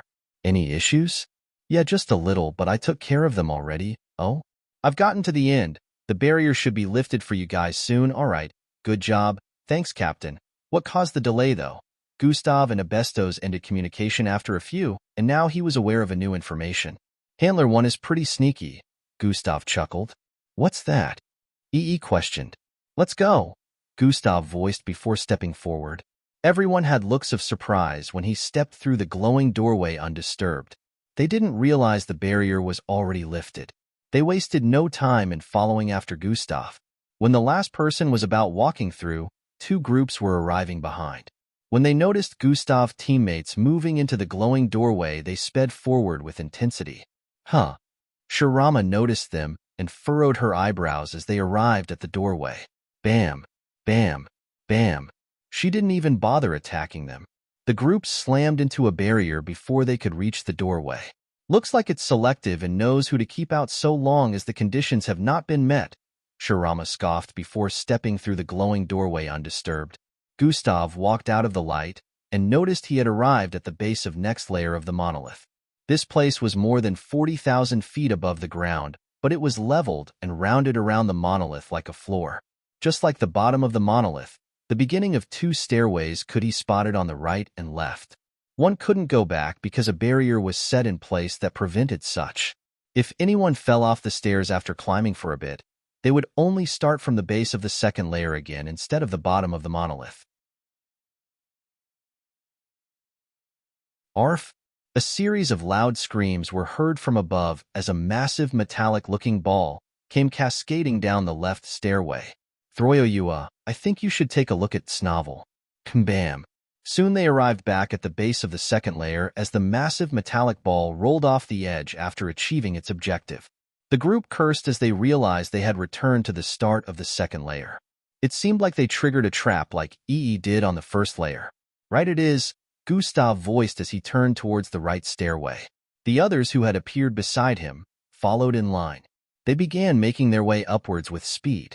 Swoosh, there are at least 50 groups ahead of us, but we can't assume we're safe since we don't know what to expect yet, Gustav voiced as all 19 participants ascended across the stairway. At this point, they were starting to reach the upper atmosphere of planet Ozia's first disk. The cold wind circulating across the area was a little intense, but the group could handle it. For reasons unknown to the rest, the gravitational force remained the same even though they were closing on space at this height. Gustav had God Eyes activated, so could see that the reasons there were no changes to the gravitational state was due to the gigantic monolith. It seemed to be negating the effects space would usually have. As the group climbed further, the fog gathering around them increased. At this point, no one could see the lower parts of the monolith anymore since they had reached a height of nearly 100 feet. The fog was becoming denser like its aim was to separate teammates from each other. Fortunately, God Eyes made this impossible as Gustav could see his teammates easily, and even without God Eyes his perception made it so no one was able to escape his range of detection. Gustav sensed something the moment he scaled 93,000 steps. Pa. He reached towards the left and pushed Angie away. The moment he did so, Angie slipped and tumbled backwards for a couple of feet. Indrik, who was a few steps behind, caught her before she tumbled further. The moment her feet stabbed, she noticed Gustav up ahead gesturing for everyone to stop. Some footsteps disappeared and some are all the way up there instead, Gustav announced. Traps? EE inquired. Most likely. Probably got a couple of groups, but not all were activated. Some are still in place. You nearly triggered on Angie, Gustav responded. It turned out that where you stepped on a particular stair mattered. Gustav didn't trigger any, but if Angie had managed to step beside him, she would have. Thankfully, she watered down her speed from the start. Gustav raised his arm and waved it around forcefully. Whoosh, a strong wind was generated from his arm, which immediately cleared the fog, covering a distance of more than 2,000 feet. We'll go one after the other here. Wait and follow after the next person exacts footsteps which should follow mine, Gustav instructed. He proceeded to leap across 300 steps in the next instant, since this was the furthest they could go with it. He carefully navigated his way forward as he leapt further again, arriving at the far right of the next 300 stairs. He immediately followed behind, pacing himself properly to Gustav's speed. Elevra followed behind EE and Sheila followed behind her. Going up one after the other was of course taking a bit of time, but Gustav felt this was better than having to trigger any trap, and he could tell there were traps all across the next 3,000 steps, so he was trying to be as careful as possible. Eldris waited until everyone else had stepped forward before he did. However, since it had taken some time, a couple of groups were arriving from behind. One of them sped forward with an unhinged, condescending expression as they passed by Eldris' side. Eldris was going to warn the participant as well as the group behind him when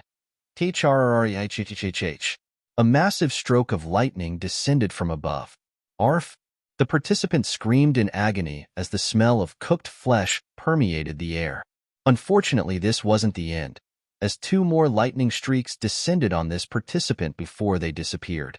A cloud above streaked with red lightning streaks, and Eldris saw this as his cue to leave before he was mistaken for the teammate of the victimized participant.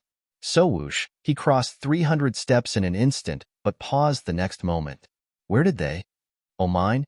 Eldris could sense that whoever left before him was long gone, so he had no idea where exactly he was supposed to land next, since he had been paying attention to the participant that was getting struck by lightning earlier.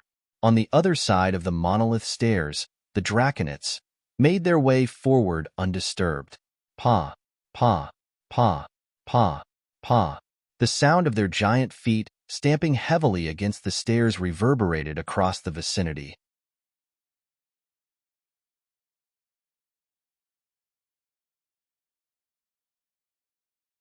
Chapter 1289.